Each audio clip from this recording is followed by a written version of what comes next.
धुंधकारी जैसे महान पतित को इस कथा ने पावन कर दिया। धुंधकारी रास्ते से भटक चुका था, गलत रास्ते पे चला गया था, शराब पीता था, जुआ खेलता था, पर नारियों का संग करता था। 5 स्त्रियों से उसने संबंध रखा। परिणाम क्या हुआ? 5 स्त्रियों ने गला दबाकर धुंधकारी को अंत में मार दिया। धुंधकारी प्रेत बन के भटकने लगा। धुंधकारी 5 स्त्रियों का गुलाम हो गया था। ये आध्यात्म विषय से यदि समझा जाए तो हम सभी 5 स्त्रियों के गुलाम हैं। हम सभी की 5 स्त्रियां हैं।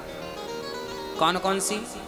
हमारे विषय, हमारी आँख, हमारा कान, हमारी नाक, हमारी जिह्वा और हमारी त्वचा, चमड़ी, ये 5 इंद्रियां हैं हमारी। इन 5 के हम गुलाम हैं। आप पूरी जिंदगी अच्छा अच्छा देखना चाहते हैं, अर्थात आँखों की गुलामी कर रहे हैं कि नहीं? आँख चाहती अच्छा देखने को मिले, कान चाहते हैं अच्छा सुनने को मिले, ये शरीर चाहता अच्छा छूने को मिले, स्पर्श करने को, चमड़ी यही चाहती है अच्छा स्पर्श करने को मिले, भोगों की तमन्ना है। नाक चाहती है बढ़िया सा सूंघने को मिले, और जिह्वा रसना चाहती है कि बढ़िया बढ़िया चखने को हमें मिलता रहे। ये 5 इंद्रियां हमारी हमें लेकर डूब जाती हैं। आप सभी इन 5 की भरपाई कर रहे हैं। और मुझे एक बात बताइए, आपकी जिंदगी पूरी हो जाएगी, क्या इन 5 की इच्छाएं आप पूरी कर पाएंगे? क्या देखने की इच्छा पूरी होगी? क्या सुनने की इच्छा पूरी होगी? क्या सूंघने की इच्छा पूरी होगी? क्या खाने की इच्छा पूरी होगी? क्या भोगों की इच्छा पूरी होगी? पूरी जिंदगी में क्या आप इन पर विजय प्राप्त कर सकते हैं? नहीं। धुंधकारी भी आदी हो गया देखने का, खाने का, स्पर्श का। क्या परिणाम हुआ? उन 5 इंद्रियों ने मार दिया, अर्थात आपकी पूरी जिंदगी चली गई। इनकी कामना पूरी करते करते और इन्होंने ही अंत में आपको मौत के घाट उतार दिया, मर गए। पूरी जिंदगी धन समेटते समेटते चली गई, पर संतोष था? हुआ नहीं। पूरी जिंदगी भोग भोगते भोगते चली गई, पर इच्छाएं थी कि पूरी हुई ही नहीं। किसकी इच्छाएं पूरी हुई बताओ? बुढ़ापा आ गया, जीवन का आखिरी पल चल रहा है। बुढ़ापे के आखिरी क्षण में भी क्या इच्छाएं पूरी होती हैं? मैया जी, ओ मैया बताओ, यहाँ जितनी बूढ़ी बूढ़ी माताएं बैठी हैं, बताएं कि आपकी इच्छाएं पूरी हो गई? ना तो देखने की इच्छा पूरी हुई। एक दादी मर रही थी, यहीं भोपाल की थी। यमराज से कहा, महाराज 1 साल का टाइम और दे दो। क्या करेगी 1 साल का? बोले बस पोते का मुंह और देख लूं। तो आंख चाहती है देखना, हा? नाती हो, पोता हो, हाँ? इन इंद्रियों ने हमें ठग लिया है, हमें पता ही नहीं चला। जन्माद्यस्य यतोऽन्वयादितरतस् चार्थेषु विज्ञः स्वराट् तेने ब्रह्महृदाययादिकवये मुह्यन्ते सूरयः तेजो वारिमृदां यथा विनिमयो यत्र त्रिसर्गो मृषा धाम्ना स्वेन सदा निरस्तकुहकं सत्यं परं धीमहि। सत्य की वंदना करते हैं व्यास जी और भागवत जैसे महान ग्रंथ को प्रारंभ करते हैं। जिसने हमें जन्म दिया, हमारा पालन करता है, हमारा संहार करेंगे, उन सत्यम परम धीमहि को प्रणाम किया गया है। जो स्वराट हैं, स्वानैव राजतीति स्वराट, चार्थेषु विज्ञः स्वराट, जो सब कुछ जानते हैं। अच्छा, भगवान से आपकी कोई बात छिपी नहीं है भक्तों, भगवान से हमारी कोई भी बात छिपी नहीं है। ना तो हमारे पाप छिपे हैं, ना तो हमारे पुण्य छिपे हैं। भागवत की शुरुआत होती है एक प्रश्न से। भागवत का प्रथम प्रश्न है, मनुष्य मात्र का धर्म क्या है। शास्त्र बहुत हैं, शास्त्रों का सार क्या है। मनुष्य के कल्याण का साधन क्या है। ईश्वर सगुण है या निर्गुण है। भगवान अवतार कितने लेते हैं, भगवान के अवतार कितने हैं, और धर्म कहाँ चला गया। जब भगवान आए तो धर्म की स्थापना करने आए, जब भगवान धराधाम को छोड़कर चले गए तो धर्मः कम शरणम गता, धर्म किसकी शरण में गया, धर्म कहाँ चला गया। ये प्रश्न का उत्तर श्री सूत जी महाराज से शौनक आदि ऋषि चाहते हैं। आइए अब हम इन प्रश्नों के उत्तर की ओर चलें। सूत जी ने सबसे पहले अपने गुरु जी को प्रणाम किया। यम प्रव्रजंत मनुपेतमपेत कृत्यम द्वैपायनो विरह कातरया जुहाव। सुखदेव भगवान को प्रणाम करते हैं और चलते हैं भागवत के प्रथम प्रश्न पर। भागवत का प्रथम प्रश्न है, मनुष्य का धर्म क्या है। हाँ मैया जी, ओ मैया थोड़ा सावधान हो जाइए, शोर मत करिएगा, बिल्कुल शांति से। मनुष्य का धर्म क्या है। परहित सरिस धर्म नहीं भाई, पर पीड़ा सम नहीं अधमाई। मनुष्य का धर्म है, सत्य बराबर तप नहीं, झूठ बराबर पाप, धर्म न दूसर सत्य समाना। हम सभी का धर्म है मेरी माँ सत्य बोलना। अच्छा, आप लोग धर्म किसे मानते हैं। लोग कहते हैं हमारा धर्म हिंदू धर्म है, कुछ कहते हैं हम मुसलमान हैं, मुसलमान हमारा धर्म है, कोई कहते हैं ईसाई धर्म के लोग हैं ये, कुछ कहते हैं बौद्ध धर्म के लोग हैं ये, कुछ कहते हैं कि ये सिख धर्म के लोग हैं। याद रखना मेरी माँ, ये धर्म नहीं है, ये मजहब है। ये क्या है, ये मजहब है।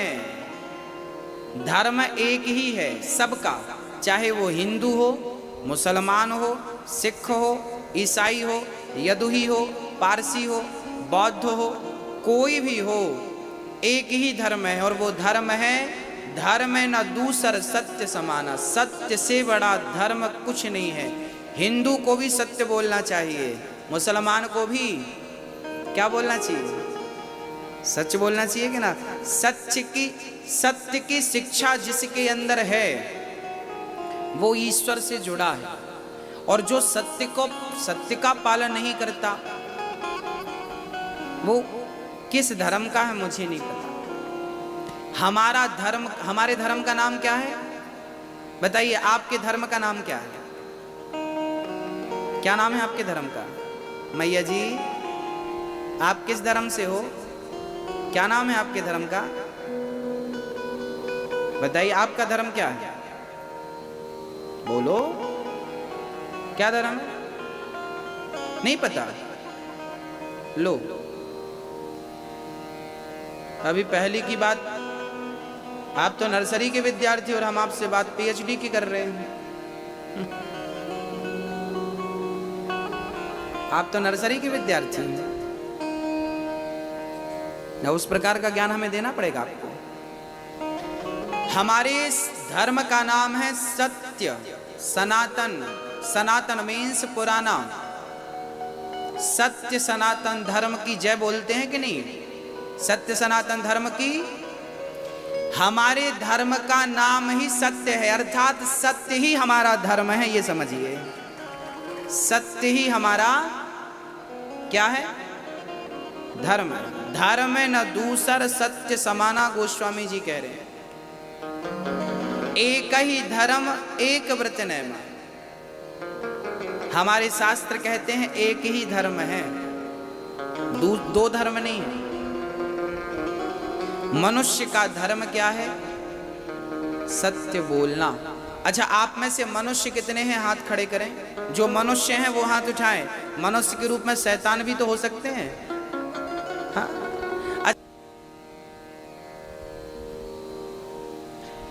वही वही वही बात समझने की है भक्तों। भगवान निराकार भी है, भगवान साकार भी है। कैसे? पानी निराकार होता है, पानी का कोई आकार होता है ना? पानी निराकार है, पर वही पानी यदि फ्रिज में रख दिया जाए तो वो पानी क्या बन जाता है? बर्फ बन जाता है। वही निराकार पानी बाद में आकार ले लेता है, तो निराकार साकार हो गया कि नहीं? क्यों हो गया?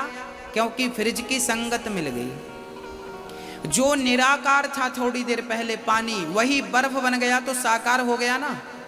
ऐसे ही जैसे पानी निराकार होते हुए भी फ्रिज में रख दो तो साकार हो जाता है, ऐसे भगवान निराकार है, पर वो भक्तों के प्रेम की फ्रिज में जब आता है तो वही भक्तों के लिए निर्गुण निराकार सगुण साकार बन करके वही नारायण राम और कृष्ण बन करके वही निराकार साकार बन करके आ जाते हैं, राम और कृष्ण के रूप में आ जाते हैं।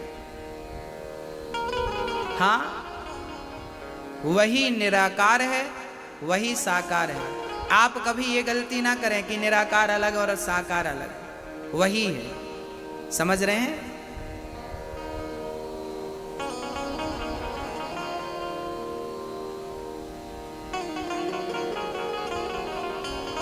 भगवान जब जब आए तो धर्म की स्थापना करने आए, जब भगवान गए तो धर्मः कम शरणम गता। धर्म कहाँ चला गया? धर्म किसकी शरण में गया?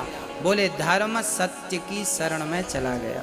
जहाँ सत्य है वहाँ धर्म है। आप कहते हैं कि मैं धर्मात्मा हूँ, याद रखना भक्तों, जो सत्यवादी होगा वही धर्मात्मा हो सकता है। झूठ बोलने वाला गलत सील लगा के घूमे कि मैं धर्मात्मा हूं तो धर्मात्मा कभी हो ही नहीं सकता। सच बोलने वाला, सच के मार्ग पर चलने वाला व्यक्ति ही धर्मात्मा हो सकता है, अन्यथा कोई धर्मात्मा हो नहीं सकता।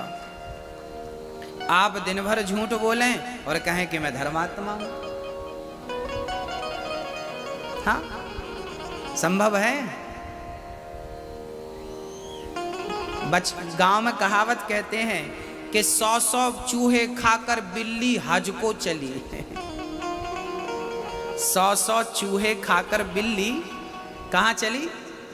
हज को चली, यात्रा पे चली, तीर्थ यात्रा पे।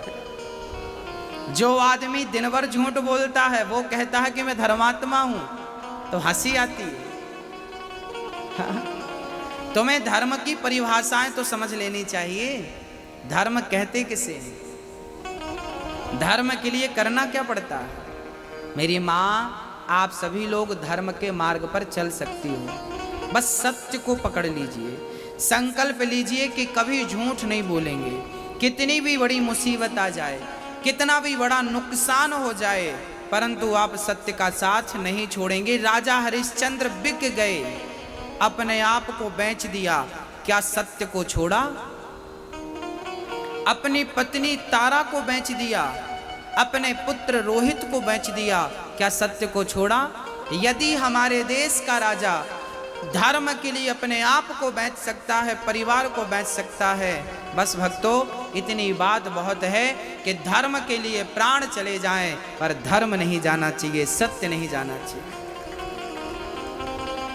धर्मो रक्षति रक्षिता। आजकल लोग पग पग में झूठ बोलते हैं, बात बात में झूठ बोलते हैं। इसलिए हम कहा करते हैं कि पहले तो चुप रहना सीखिए। मौन रहो तो ही अच्छा है, कम से कम विष मत घोलो। बोलो यदि पहले तुम तौलो, फिर मुख को खोला करना। पुष्प नहीं बन सकते हैं तो कांटे बनकर मत रहना। भक्तों, पहली बात तो चुप रहा करिए, और कभी भी बोलने का अवसर मिले तो सच बोलिए। ये नहीं कि आपको मुंह दिया भगवान ने तो कुछ भी बोलते जाए, किसी को भी बोलते जाए। अगले जन्म में जिह्वा काट देगा भगवान आपकी, और फिर मेंढक बना के भेजेगा, टर टर करते रहना। आपके यहाँ मेंढक है कि नहीं? हैं, ये सब यहीं के निवासी हैं, सब झूठ बोलते थे। भगवान के दरबार पे गए, भगवान ने कहा क्यों भाई क्या किया तुमने? भगवान ने इनका पूरा हिसाब देखा, डायरी देखी तो सबने झूठ बोल रखे थे लाखों। भगवान ने कहा चलो तुम्हारी जिह्वा काटता हूँ। अब मैं 20 से कैंची से काट दिया, मेंढक बना के भेज दिया। एक बार मेंढक बना, फिर मर गया, फिर मेंढक, हजारों लाखों बार मेंढक बनना पड़ता है। देखा होगा आपने, बरसात का पहला पानी गिरता है तो मेंढक ही मेंढक हो जाते हैं और उसके बाद पता नहीं चलता कहाँ चले गए। भगवान इनको बरसात में भेजता है केवल 1 महीने 2 महीने के लिए, जाओ खूब टर्राओ। खूब टर्राते थे ना ये लोग। तो झूठ बोलने वाले मेंढक बनने को तैयार रहें, जो बात बात में झूठ बोलते हैं, क्योंकि भगवान के यहां पे माफ कुछ नहीं है, भोगना तो पड़ेगा। कर्मों की सजा भोगनी पड़ती है। पितामह भीष्म जैसों को भोगना पड़ा। कल हमने बताया था कि दशरथ जी को भोगना पड़ा। दशरथ जी को श्राप लगा था कि तुम अपने बच्चों के वियोग में तड़प तड़प के मर जाओगे, तो दशरथ जी को भी अपने पाप का फल भोगना पड़ा कि नहीं? पितामह भीष्म को बाणों की सैया पर लेटना पड़ा। क्यों? क्योंकि उन्होंने एक जन्म में, पिछले जन्म में एक सर्प को कांटों के ढेर में डाल दिया था। सर्प पर कांटे चुभ गए थे और वो सर्प तड़प तड़प कर मर गया था। इस जन्म में पितामह भीष्म को भी बाणों की सैया में लेट करके उस पाप का प्रायश्चित करना पड़ा। पितामह भीष्म जैसों को भोगना पड़ा है अपने कर्मों का फल, बचेगा कोई नहीं। इसलिए जरा हिसाब किताब से चलना। मुंह दिया है भगवान ने, किस लिए? किस लिए दिया है? केवल राम नाम जपने के लिए। मुंह दिया है केवल भगवान का नाम। कान दिए हैं केवल कथा। कान से किसी की निंदा चुगली मत सुनिएगा, हाँ, नहीं तो क्या होगा? बिगड़ जाएगा समय। भक्तों, जिनके पास वक्त है उन्हें वक्त की कीमत ही पता नहीं। जिनका वक्त हाथ से निकल गया वो वक्त के लिए रो रहे हैं, समय के लिए रो रहे हैं। इसलिए आपसे निवेदन करता हूं कि आप भगवान का चिंतन करते रहें और बस भगवान से कहते रहें कि प्रभु मैं तेरा, तू मेरा। यदि नाम भगवान का लेते गए तो कितने भी बड़े पापी हम हैं, भगवान माफ कर देंगे, माफ कर देंगे भगवान। रावण ने सीता को चुराया, हनुमान जी को भेजा, जाओ यदि अभी भी मान जाए तो मैं उसे माफ कर दूंगा। राम जी ने रावण को 2 मौके दिए।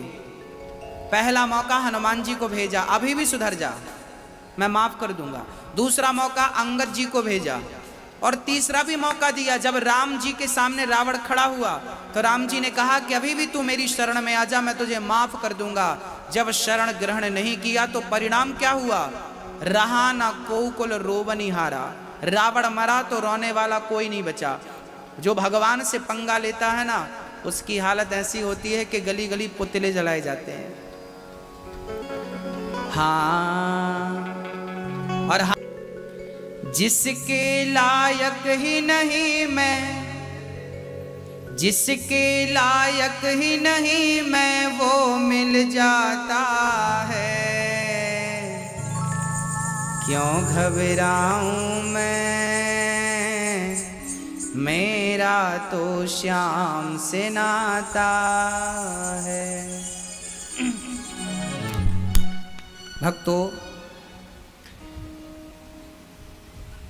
सूत जी महाराज ने भगवान के 24 अवतारों का वर्णन किया। भगवान ने 24 अवतार लिए हैं, 23 अवतार ले चुके हैं, एक बाकी है।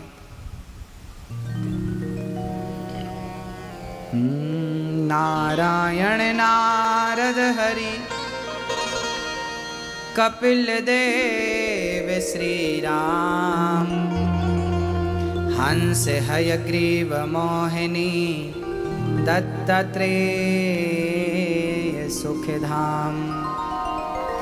नरसिंह वामन व्यास जी ऋषभ देव कुमार। यज्ञ पुरुष धनवंतरी बुद्धि कल के अवतार। पृथु राजा बारह पुनि कृष्ण चंद्र भगवान। परशुराम मत्स्य कमठ पद्म पुराण प्रमाण। ये 24 अवतार हैं। हर अवतार के पीछे कोई ना कोई हेतु है। भक्तों, सुखदेव जी भगवान सुंदर सा वर्णन करते हैं। सूत जी कहते हैं, सौनक जी, एक बार व्यास जी सरस्वती नदी के तट पर उदास मन से बैठे थे। तभी देवर्षि नारद जी पहुंच गए। नारद जी ने कहा, व्यास जी, आपके दर्शन मात्र से लोगों का दुख दूर हो जाता है। आज आप परेशान हैं, आप दुखी हैं, क्यों? तब व्यास जी ने कहा, मैं क्या बताऊं, मैंने 17 पुराण लिख दिए पर मेरे मन को शांति नहीं मिली। नारद जी ने कहा, जब तक आप श्रीमद् भागवत की कथा नहीं लिखेंगे तब तक आपको शांति मिलने वाली नहीं। व्यास जी ने कहा, मैं किस आधार पर लिखूं? नारद जी ने 4 श्लोक सुना दिए। अहमेवासमेवाग्रे नान्यद यत् सत्सत्परम पश्चादहम यदेतच्च यो वशिष्येत सोऽस्म्यहम्। 4 श्लोक सुना दिए। भागवत चतुश्लोकी की है।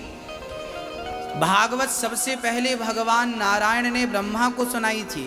ब्रह्मा ने अपने पुत्र देवर्षि नारद जी को सुनाया। नारद जी ने व्यास जी को सुनाया। व्यास जी ने सुखदेव जी को सुनाया। सुखदेव जी ने राजा परीक्षित को सुनाई। वही भागवत ये दास अनिरुद्ध आप सभी को श्रवण करा रहा है। परंपरागत ये कथा ऊपर से नीचे आई है। श्री नारद जी महाराज कहते हैं, व्यास जी, संतों की बहुत बड़ी कृपा है। अच्छा मेरी माँ, मैं आपको एक बात पर्सनल ही बोल रहा हूं, जिनके जीवन में संतों की कृपा होती है उनके जीवन में भगवंत की कृपा होती ही होती है। भगवान बाद में ही मिलेंगे, पहले संत मिलेगा। कहते हैं जब तक गुरु ना मिले तब तक भगवान नहीं मिल सकते। इसलिए गुरु का होना अति आवश्यक है। गुरु की शरण ग्रहण करना, गुरु के बताए मार्ग पर चलना अति आवश्यक है। गुरु वही मार्ग बताएगा जो मार्ग ईश्वर से आपको जोड़ दे। नारद जी ने कहा, मैं पिछले जन्म में दासी पुत्र था। मेरी माँ घर घर बर्तन मांजने जाती थी। नारद जी का पूर्व चरित्र सुना रहा हूं, ध्यान से सुनिएगा। हाँ मैया जी, नारद जी पिछले जन्म में दासी पुत्र थे। इनकी माँ घर घर बर्तन मांजती थी।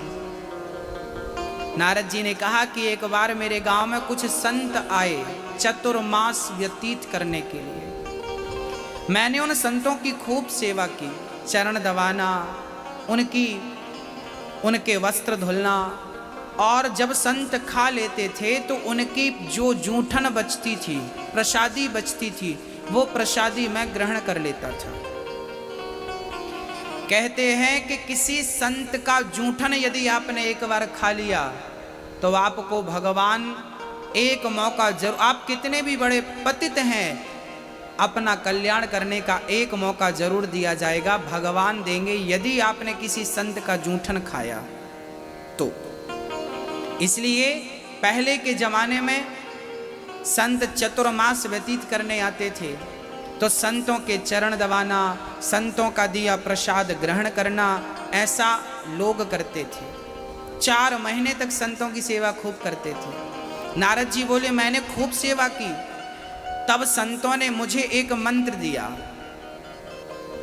मंत्र था ओम नमो भगवते वासुदेवाय।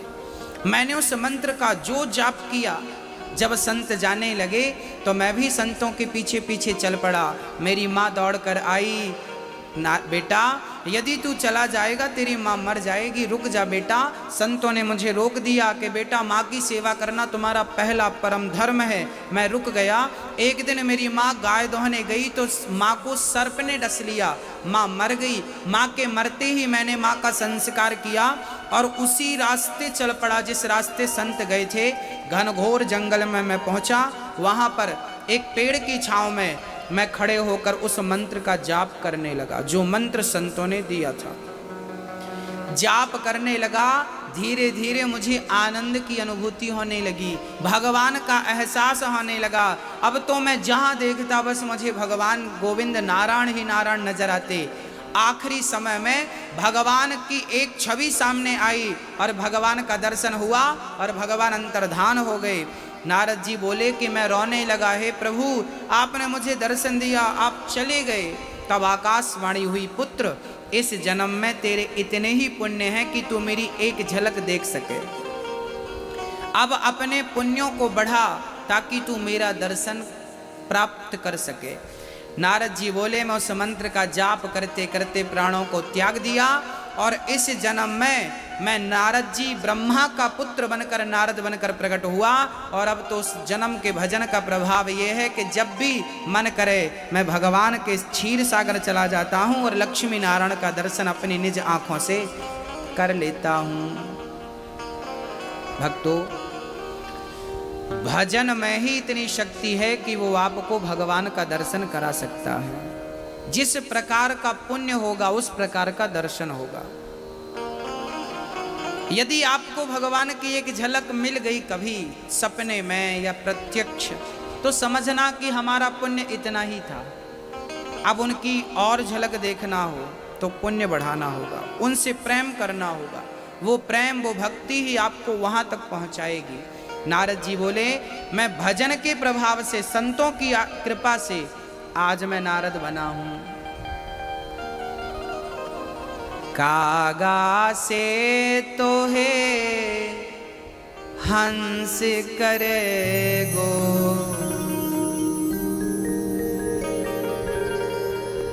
कौआ भी हंसों की भाषा बोलता है। हरि सुमिरन में लाग रे तेरे अच्छी बनेगी, संतन के संग लाग रे तेरी बिगड़ी बनेगी। ध्रुव जी की बन गई, प्रहलाद जी की बन गई। ध्रुव जी की बन गई। कौन? ध्रुव जी को कौन सा संत मिला? नारद जी। प्रहलाद जी को कौन से संत मिले? नारद जी। जब संत मिले तो भगवंत मिले, संत नहीं मिलेंगे तो भगवंत नहीं मिलेंगे। इसलिए नारद जी हमें यही कह रहे हैं इस कथा से कि जीवन में किसी अच्छे संत के चरण शरण ग्रहण कर लीजिए, उस संत के पांव पकड़ लीजिए जो आपको भगवान से मिला दे। हाँ, व्यास जी ने 4 श्लोकों के बल पर भागवत की रचना की और 4 श्लोकों से 18,000 श्लोक बना दिए और एक महान ग्रंथ का निर्माण किया, भागवत महापुराण लिख दिया व्यास जी ने। भागवत में सुंदर सी चर्चाएं व्यास जी ने कही हैं। महाभारत से भागवत को प्रारंभ किया गया है व्यास जी के द्वारा। महाभारत का युद्ध 2 पक्षों में हुआ था, पांडव और कौरव। पांडव कितने थे मेरी माँ? और कौरव कितने थे? 100। पांडवों के पक्ष में कृष्ण थे और कौरवों के पक्ष में बड़ी लंबी सेना थी। कौरवों की सेना में कौन कौन था गिनिएगा? गुरु द्रोणाचार्य, पितामह भीष्म, दानवीर कर्ण, शकुनी, जयद्रथ, ये सारे लोग महारथी थे, दिग्गज थे, कोई ऐसे वैसे नहीं थे। और पांडवों के पक्ष में कौन था? केवल पांडव। और भगवान कृष्ण ने तो कह रखा था कि मैं युद्ध में अस्त्र शस्त्र नहीं उठाऊंगा। निहत्थे भगवान। पर जब महाभारत हुआ तो जीत किसकी हुई? जिनकी सेना ज्यादा थी उनकी जीत हुई या जिनकी सेना कम थी उनकी जीत हुई? मेरी माँ, आपकी सेना कितनी बड़ी है फर्क नहीं पड़ता, आप कितने बलशाली हैं फर्क नहीं पड़ता, आपके सिर पे हाथ किसका है ये फर्क पड़ता है। गोविंद का हाथ पांडवों के सिर पे था, इसलिए उनकी सेना कमजोर थी, ताकत नहीं थी। अरे अर्जुन के गांडीव में इतनी शक्ति नहीं थी कि पितामह के शरीर को छलनी कर सकें। किया किस बल पर किया? गोविंद की कृपा से किया। करते हो तुम कन्हैया, मेरा नाम हो रहा है और मेरा आपकी कृपा से सब काम हो रहा है। बस मेरी माँ,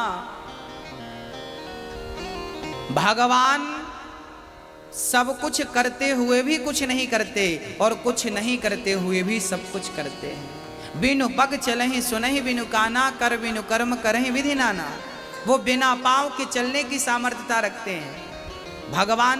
अच्छा, कोई आपसे पूछे भगवान किसे कहते हैं, तो भगवान की परिभाषा क्या है? क्या है? नैष्कर्म्यप्यच्युत भाव वर्जितम न शोभते। भगवान की परिभाषा है ऐश्वर्यस्य समग्रस्य धर्मस्य यशः श्री ज्ञान वैराग्य और चैव षड्नाम भक्तिर्न।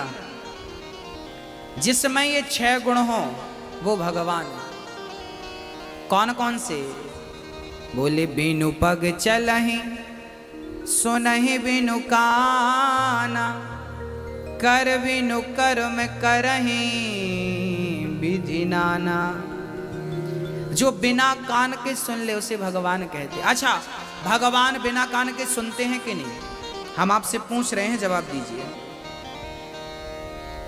किसकी सुनी भगवान ने?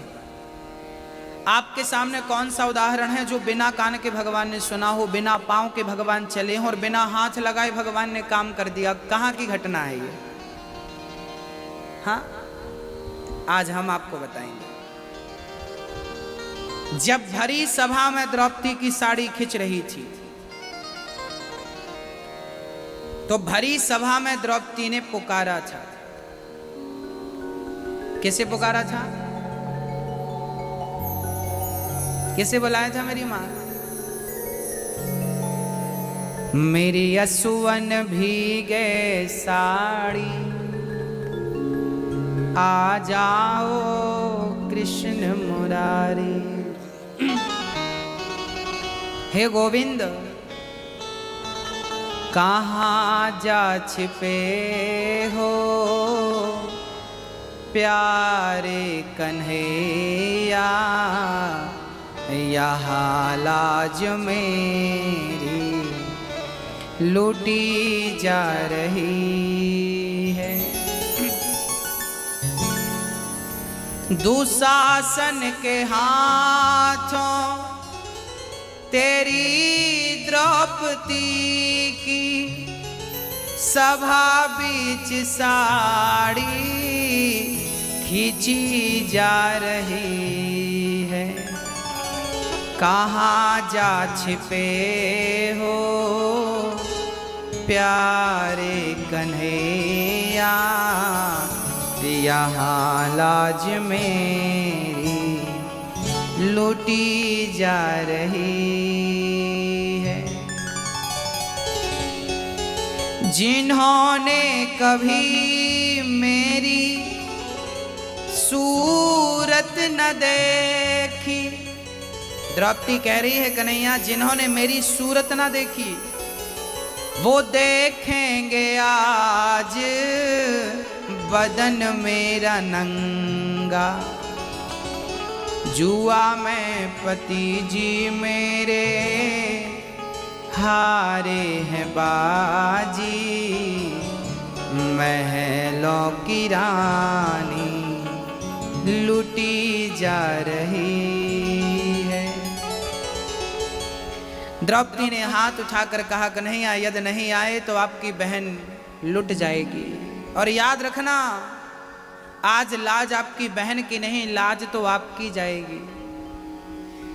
द्रौपदी ने बुलाने में देर लगाई है भक्तों, भगवान ने आने में देर नहीं लगाई।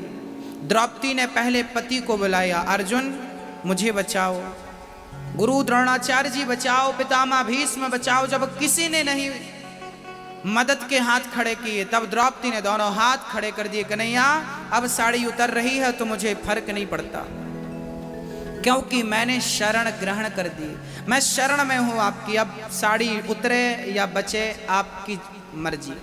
और जब हाथ उठाकर पुकारा, कहते हैं उस समय द्वारिकाधीश रुक्मणी ने भोजन के लिए आवाज लगाई। जिस समय द्रौपदी की साड़ी खिंच रही थी उस समय घड़ी में लगभग 11:30 से 11:30 का समय था।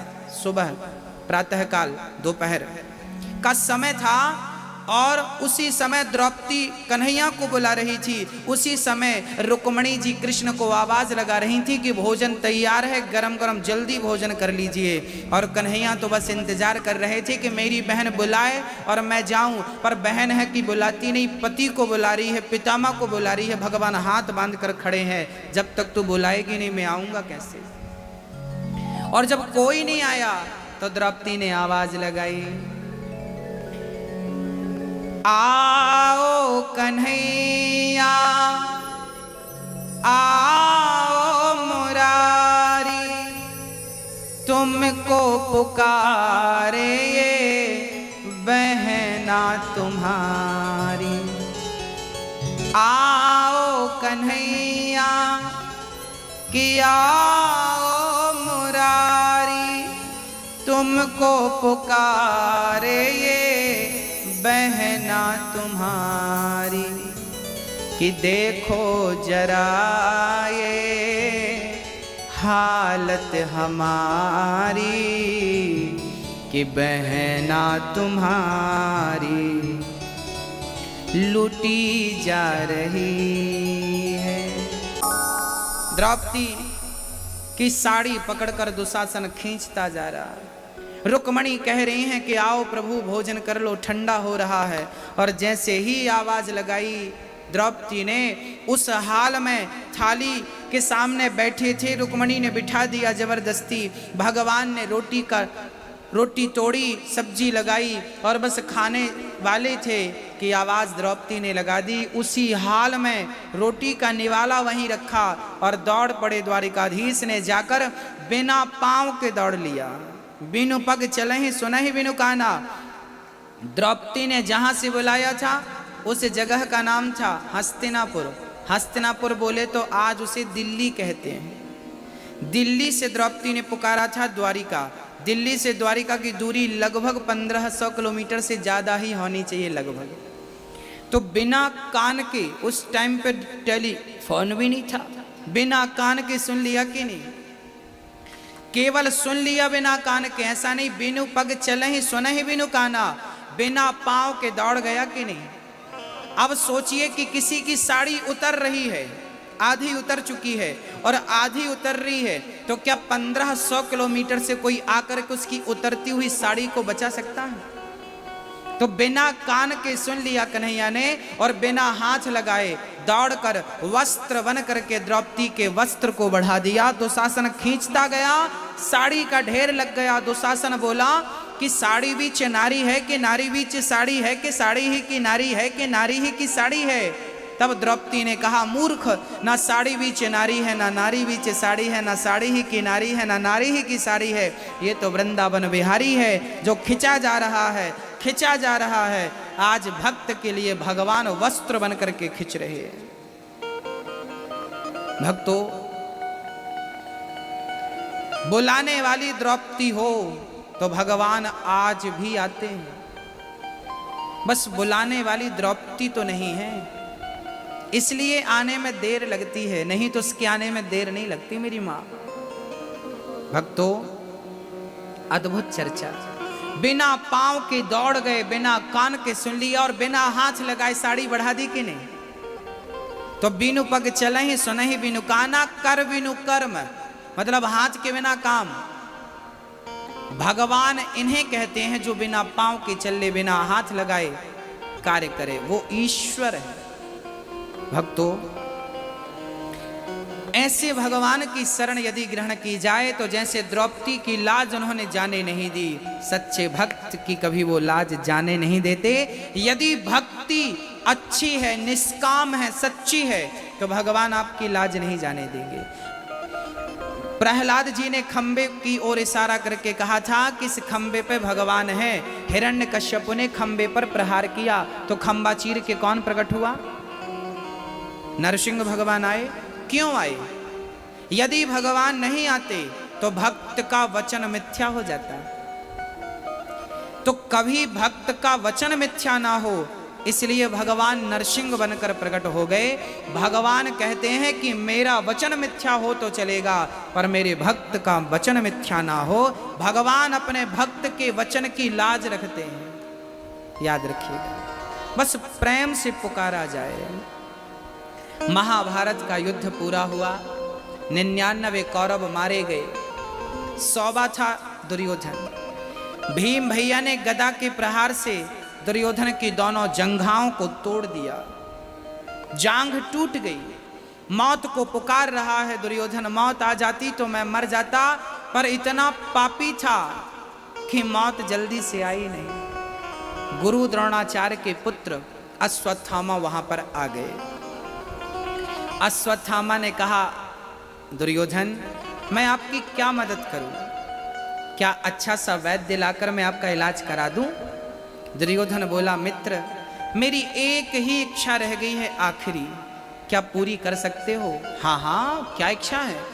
कहा दुर्योधन ने कि मेरी अंतिम इच्छा है कि मैं पांडवों को मरा हुआ देखूं अपनी आंखों से। मैंने पूरी एड़ी चोटी लगा ली परंतु पांडवों को मार ना सका। अब तुम मेरी इच्छा पूरी कर दो। अश्वत्थामा बोले, मैं जरूर पूरी करूंगा। रात्रि के 12 बजे अश्वत्थामा चल पड़े कि युद्ध में तो जीत ना पाए, अब पांडव सो रहे होंगे तो सोते हुए पांडवों को मार दें, कैसे भी हो बस मर जाए। युद्ध में तो मार ना सके, अब छल से मारना चाहते हैं। सो रहे हैं पांचों पांडव और रात्रि के 1 बजे अश्वत्थामा चल रहे हैं पांडवों को मारने। अब देखिए कि भगवान अपने भक्तों की किस प्रकार रक्षा करते हैं। उन्होंने महाभारत के युद्ध में पांडवों को मरने नहीं दिया, तो क्या सोते हुए पांडवों को भगवान मरने देंगे?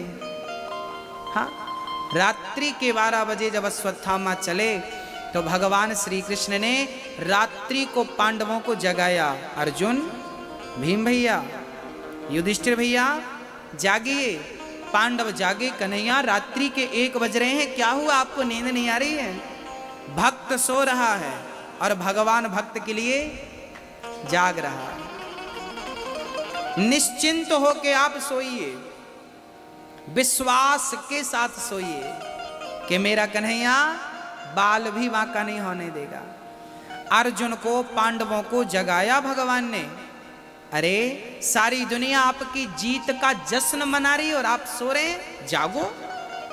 चलो, भगवान ने पांडवों को दूसरी जगह सुला दिया। अब संयोग देखिएगा कि उसी बिस्तर पर द्रौपदी के 5 बच्चे आकर सो गए।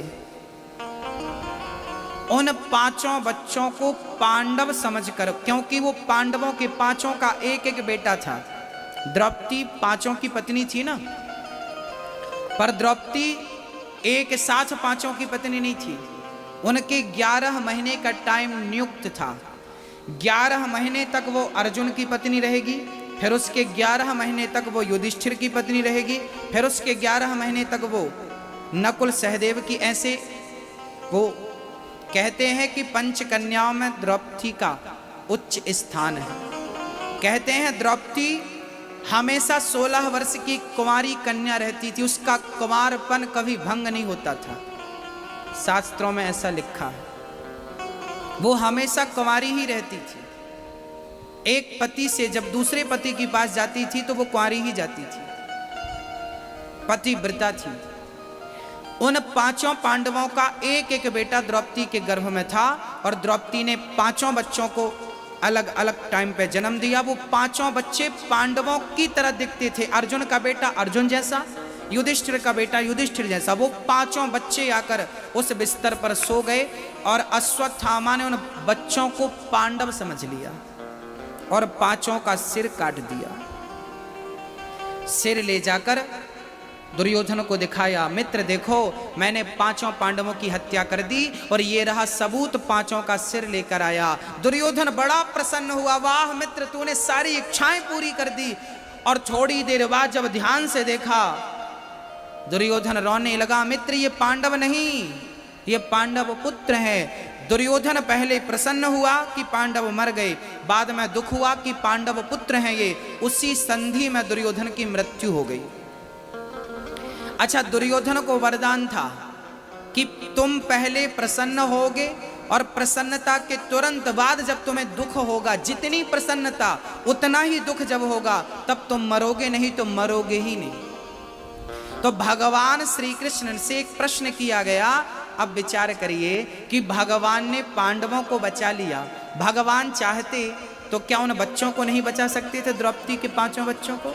भगवान पांडवों को बचा सकते थे तो द्रौपदी के 5 बच्चों को भी बचा सकते थे, पर जानबूझकर नहीं बचाया। क्यों नहीं बचाया? क्योंकि द्रौपदी के ये 5 बच्चे नहीं मरते तो दुर्योधन की मृत्यु कभी नहीं होती।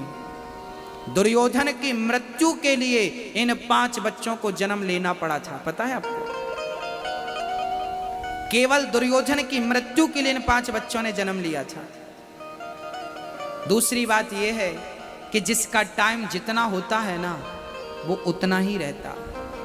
उन 5 की उम्र उतनी ही थी, अधिक थी ही नहीं, तो भगवान कर क्या सकते थे? भक्तों, होनी तो भगवान भी नहीं टाल पाए। हाँ, 5 बच्चों को अश्वत्थामा ने मार दिया, दुर्योधन मर गया। सुबह अश्वत्थामा भागे कि अब अर्जुन छोड़ने वाला नहीं।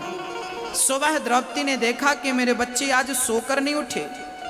बच्चों को मरा हुआ देखकर द्रौपदी की आंखों में आंसू आ गए। द्रौपदी रोने लगी। अर्जुन ने कहा, द्रौपदी तेरे पुत्र के हत्यारों को तेरे सामने लाकर ना खड़ा किया तो मेरा नाम अर्जुन नहीं। भगवान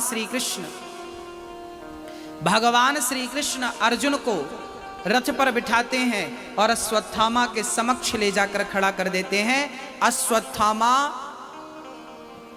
भागने लगा, डर से उन्होंने ब्रह्मास्त्र चला दिया। अर्जुन चरणों में गिर पड़े। कृष्ण कृष्ण महाबाहो भक्तानां भयंकरा त्वमेको दह्यमानानामपि वर्गोऽसि संसृते।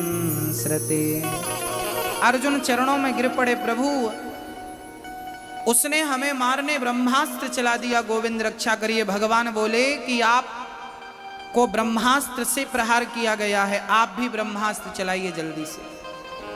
कांटे को कांटे से ही निकाला जा सकता है। अर्जुन ने भी ब्रह्मास्त्र चलाया। अश्वत्थामा के ब्रह्मास्त्र से अर्जुन का ब्रह्मास्त्र टकराया। पृथ्वी डगमग डगमग डोलने लगी, मानो प्रलय हो जाएगा। तब भगवान ने अपनी कृपा से दोनों ब्रह्मास्त्र को शांत किया। अर्जुन ने अश्वत्थामा के केस पकड़े और ले जाकर द्रौपदी के समक्ष खड़ा कर दिया। द्रौपदी, तेरे पुत्र का हत्यारा तेरे सामने खड़ा है, जो सजा देना चाहती हो आप दे दो। द्रौपदी ने अश्वत्थामा को देखा। अश्वत्थामा के हाथ बंधे थे, पांव बंधे थे, जमीन में बंधा हुआ पड़ा था। द्रौपदी को दया आ गई और द्रौपदी ने जल्दी से उसके हाथ पांव खोलकर आजाद कर दिया। अर्जुन ने कहा, द्रौपदी क्या तुम्हें इस हत्यारे पर दया आ रही है? द्रौपदी बोली, दया मुझे इस पर नहीं, दया इसकी माँ पर आ रही है। क्या इसे मार देने से मेरे मरे हुए बच्चे जीवित हो जाएंगे? नहीं, बल्कि इसकी माँ भी इसके वियोग में वैसे ही तड़पेगी जैसे मैं अपने बच्चों के वियोग में तड़प रही हूँ। बस मेरी माँ द्रौपदी कहती है कि बदले की भावना नहीं रखनी चाहिए। हाँ, दया धर्म का मूल है, पाप मूल अभिमान। तुलसी दया न छोड़िए, जब तक घट में प्राण। हमें दया कब तक करनी चाहिए मेरी माँ? जब तक हमारे शरीर में प्राण है तब तक हमें क्या करनी चाहिए? दया करनी चाहिए, क्षमा करना चाहिए। क्षमा बड़न को चाहिए, छोटन को उत्पात, काहरी को घट गयो जो भृगुमारी लात। अच्छा, आप क्षमा करते हैं कि नहीं? आपके अंदर क्षमा भाव है या नहीं? पूछ रहा हूं। हाँ मैया, ओ मैया, आपके अंदर क्षमा भाव है? अच्छा बताइए, आपने किसको क्षमा किया? किया किसी को अपनी जिंदगी में? कई लोग इतने मूर्ख होते हैं, झगड़ा करते हैं और कहते आज के बाद हम तुम्हारी शकल नहीं देखेंगे, आज के बाद तुम्हारी देहरी नहीं चढ़ेंगे, तुम्हारे द्वार नहीं आएंगे। इतना गुस्सा, इतना माफ नहीं कर सकते। सोचिए कि आप दुनिया वालों की इतनी गलती माफ नहीं करते तो भगवान आपकी इतनी सारी गलतियां कैसे माफ करेगा? जब आप अंदर से किसी को माफ नहीं करते तो आपको कौन माफ करेगा? इसलिए कहता हूं, दया करिए। दया धर्म का मूल है, पाप मूल अभिमान। हम भारतवासियों को सिखाया गया है, हमारे खून में, हमारे रक्त में दया है। हाँ, पाकिस्तान रोज हम पे बम फेंकता है, परमाणु की धमकी देता है, पर हम लोगों ने कभी उस पर अटैक नहीं किया। पहले उसने किया है तो हम जवाबी कार्रवाई करते हैं, पर पहले अटैक नहीं करते हम लोग, क्योंकि हमारा स्वभाव ही, हमारी मिट्टी ही ऐसी है। हमारा जो खून है ना, हमारे खून में ही दया का भाव है। हिंदुस्तानी दयालु होता। इसलिए आपसे निवेदन है, दया, दया का उल्टा क्या होता है? दया, उल्टा हुआ याद। जब आप किसी पर दया करेंगे तो ईश्वर आपको याद जरूर करेगा। जब आप दया नहीं करेंगे तो ईश्वर क्यों याद करेगा? इसलिए दया करिए। दया धर्म का मूल है, दया ही धर्म की जड़ है। इसलिए बड़े से बड़े अपराधी को माफ कर दीजिए, दया करिए, क्षमा करिए। क्षमा बड़न को चाहिए। एक बार भृगु जी भगवान शिव जी के पास गए। उन्होंने एक यज्ञ किया था, तो उस यज्ञ में सबसे बड़े देवता कौन है निर्णय नहीं हो पा रहा था। कोई कह रहा था ब्रह्मा जी सबसे बड़े हैं, कोई कह रहा था शंकर जी सबसे बड़े हैं, कोई कह रहा था भगवान नारायण विष्णु जी सबसे बड़े हैं। अब निर्णय नहीं हो पाया कि बड़े कौन है। तब क्या हुआ? तब भृगु जी बोले मैं परीक्षा लेकर आता हूं तीनों की। तो भृगु जी गए सबसे पहले ब्रह्मा के पास, तो ब्रह्मा को प्रणाम नहीं किया। ब्रह्मा को गुस्सा आई, क्यों रे मेरा बेटा मुझे प्रणाम नहीं करता। भृगु जी समझ गए कि ये पहले पूजने के लायक नहीं है, गुस्सा आता है। शंकर जी के पास गए तो शंकर जी ने कहा आओ हमारे पास बैठिए, भृगु जी हमारे भ्राता हैं, आप बैठिए। भृगु जी ने कहा ना ना, हम आपके पास नहीं बैठते। भृगु जी को भी गुस्सा, शंकर जी को भी गुस्सा आ गई। शंकर जी ने बात ही नहीं की। भृगु जी को लगा कि ये ठीक नहीं है। तब भृगु जी भगवान नारायण के पास गए। लक्ष्मी जी चरण दबा रही थी, क्षीर सागर पर शेष नांग पर भगवान लेटे थे। भृगु जी को गुस्सा आ गया कि काम धाम कुछ करते नहीं, पत्नी से पांव दिन भर दबाते हैं। भृगु जी को गुस्सा आया और भृगु जी ने अपना पाद प्रहार, एक लात उठाकर भृगु जी ने भगवान की छाती पे, हृदय में एक लात मार दिया। और जब भगवान नारायण के हृदय में चरण पड़े तो भगवान नारायण ने भृगु जी के चरण उठाकर सहलाते हुए कहने लगे, भृगु जी मेरी छाती, मेरा हृदय बड़ा कठोर था, आपके चरण बड़े कोमल थे, कहीं आपके चरणों में चोट तो नहीं लग गई। भृगु जी चरणों में गिर पड़े कि प्रभु जिसे मैंने लात मारा हो वो मुझसे कह रहा है कि चोट तो नहीं लगी। इसका अर्थात आपके अंदर जितना दया भाव है किसी के अंदर नहीं, इसलिए सर्वप्रथम पूजनीय आप हैं सबके भगवान। सर्वसम्मति से निर्णय दिया गया कि आपसे बड़ा कोई नहीं। आज भी आपने देखा होगा भगवान की छाती में एक पांव के निशान बने रहते हैं। आपके घर पे लड्डू गोपाल जी होंगे तो आप देखना भगवान के हृदय में एक पांव के निशान बने हैं। वो भृगु जी के पांव के निशान हैं, उन्होंने पाद प्रहार किया था। सोचिए भगवान कितने दयालु हैं कि कोई उन्हें लात मार दे तो भी भगवान उन्हें हृदय से लगा लेते हैं। इतने दयालु कौन होगा। इसलिए भगवान जितना दयालु कोई नहीं है। कितना भी बड़ा पतित हो, एक बार शरण ग्रहण कर ले तो भगवान उसे पावन कर देते हैं। ये भगवान का स्वभाव है। न जाने कौन से गुण पर दयानिधि रीझ जाते हैं। यही सदग्रंथ कहते हैं, यही हरि भक्त गाते हैं। हाँ भक्तों, बड़ी अद्भुत चर्चा है। इसलिए आप भी भगवान की शरण ग्रहण करिए। कभी भगवान से दूर मत करिए अपने आप को। द्रौपदी माँ है ना, और माँ तो करुणा की मूर्ति होती है। द्रौपदी ने आज अश्वत्थामा को क्षमा कर दिया। क्षमा बड़न को चाहिए,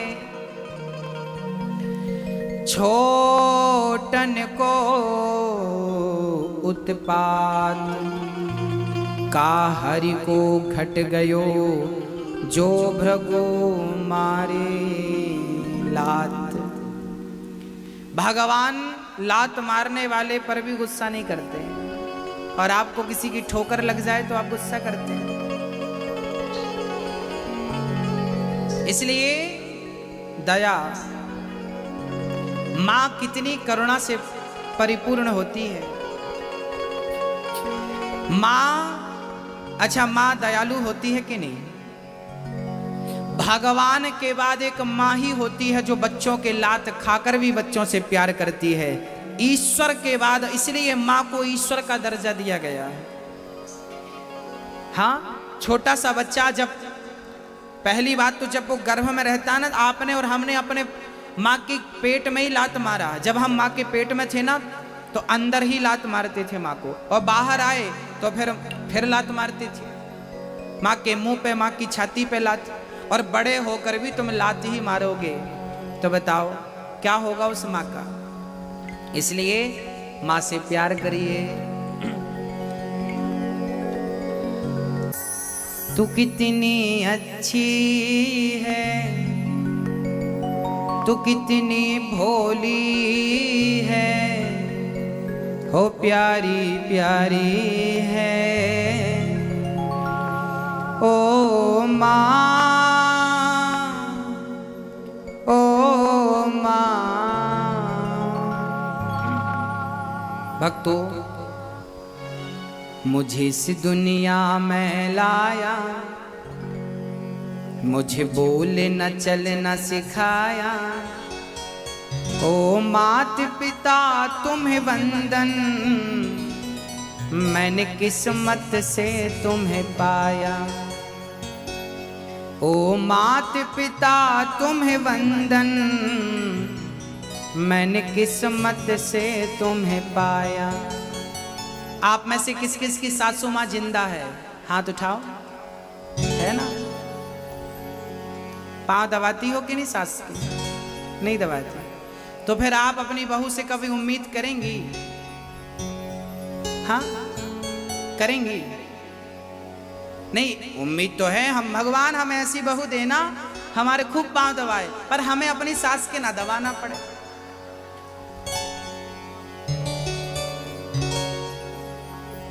है ना? संभव है?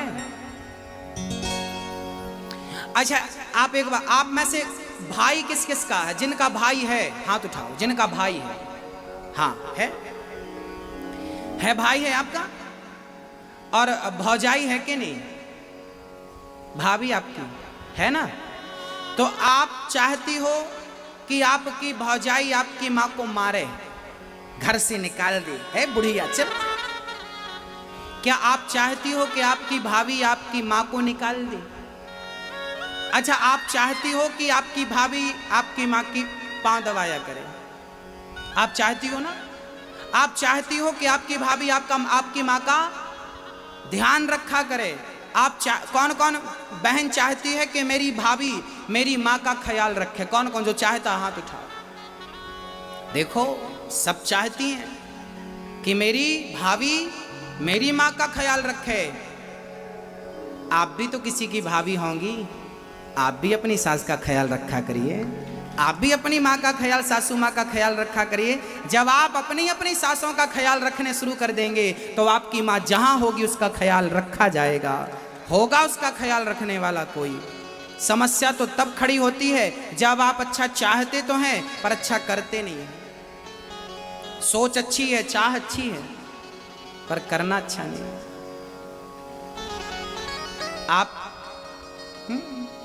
आप किसी की भौजाई हो के नहीं, भाभी हो के नहीं, हाँ या ना हो, तो आपकी ननंद भी यही चाह रही होगी कि मेरी भाभी मेरी माँ का ख्याल रखे। बस मैं आपकी माँ का ख्याल रखूं, आप मेरी माँ का ख्याल रखें, बस हो गए, पूरे भारत की माँ सुखी हो जाएगी।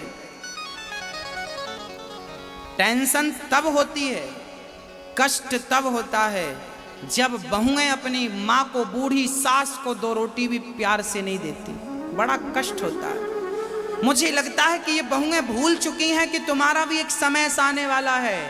आज खून गर्म है तो सब दिख रहा है, समय आएगा, उस चौखट से, उस चौराहे से सबको गुजरना पड़ता है, याद रखना। देर कितनी लग जाए मुझे नहीं पता, इसलिए बुढ़ापे में बूढ़ों का सहारा मत छोड़िएगा। अरे बूढ़े आदमी का बच्चे ही तो सहारा होते हैं, कौन होगा? बहुएं ही तो सहारा हैं। और आप ही छोड़ देंगी तो वो माँ कहाँ जाएगी बताओ?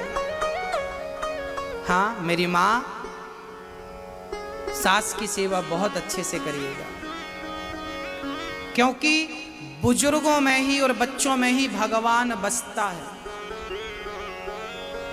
किसी का दिल मत दुखाइएगा, सास का, ससुर का, पड़ोसी का, रास्ते में चलते हुए फकीर का भी हम दिल क्यों दुखाएं?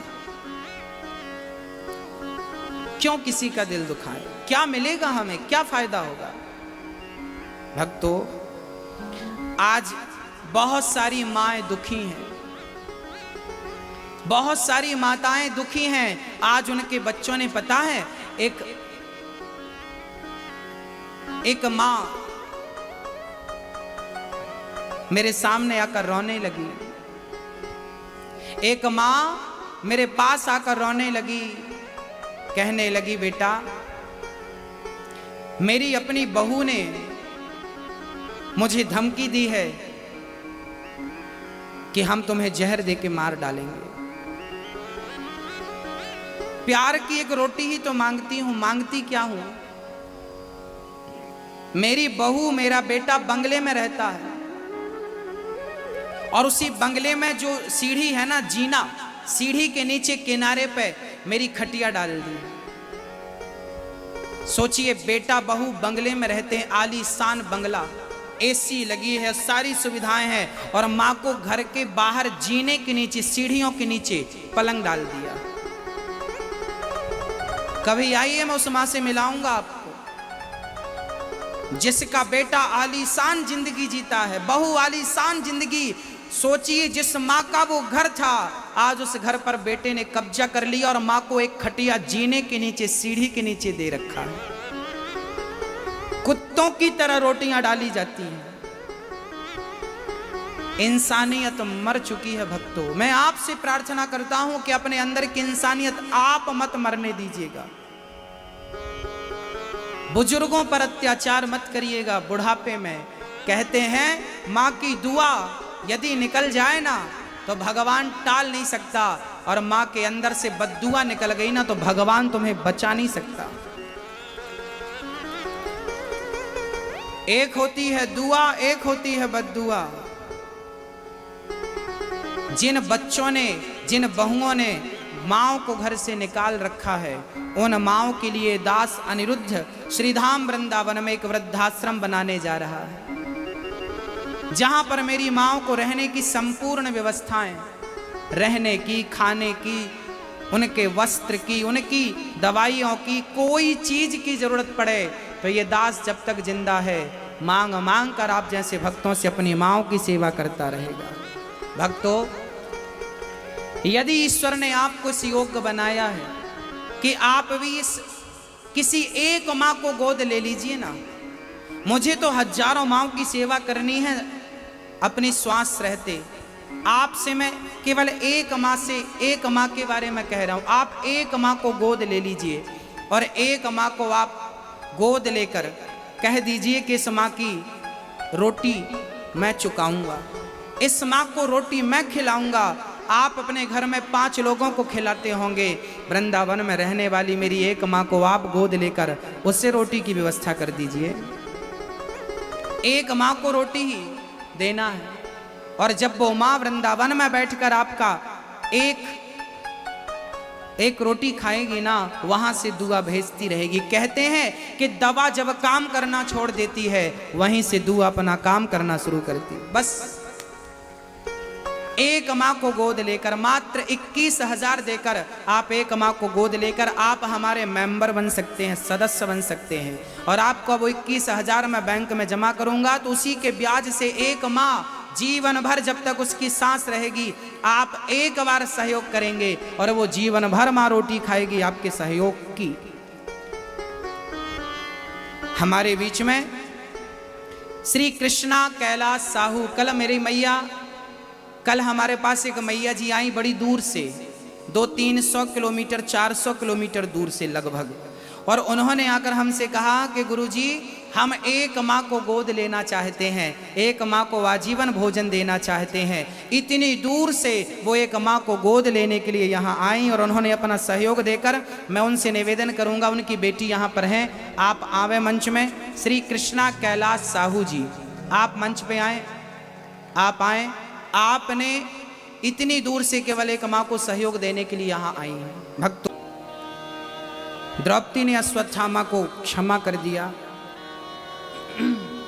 अश्वत्थामा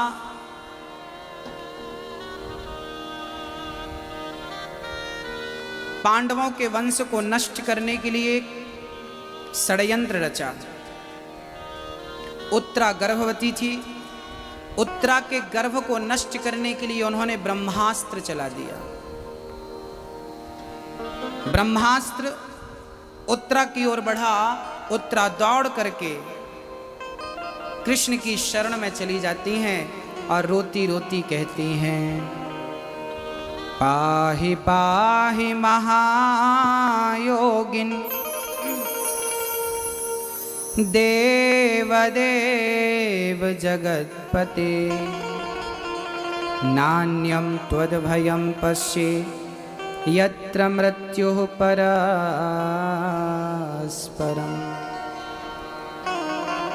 अश्वत्थामा दौड़ पड़ा उत्तरा के गर्भ को नष्ट करने के लिए। जब ब्रह्मास्त्र चलाए, भगवान की शरण में उत्तरा गई। उत्तरा के सामने भगवान प्रकट हो गए और उत्तरा के गर्भ को भगवान ने सुदर्शनास्त्र से ब्रह्मास्त्र को खंडित करते हुए उत्तरा के गर्भ की रक्षा की। भक्तों, भगवान कभी गर्भ में जाते नहीं, पर जरूरत पड़े भक्तों को तो गर्भ में जाकर भक्तों की रक्षा करने का संकल्प भगवान लेते हैं। उत्तरा के गर्भ की भगवान ने रक्षा की। उत्तरा आनंद के साथ चली गई।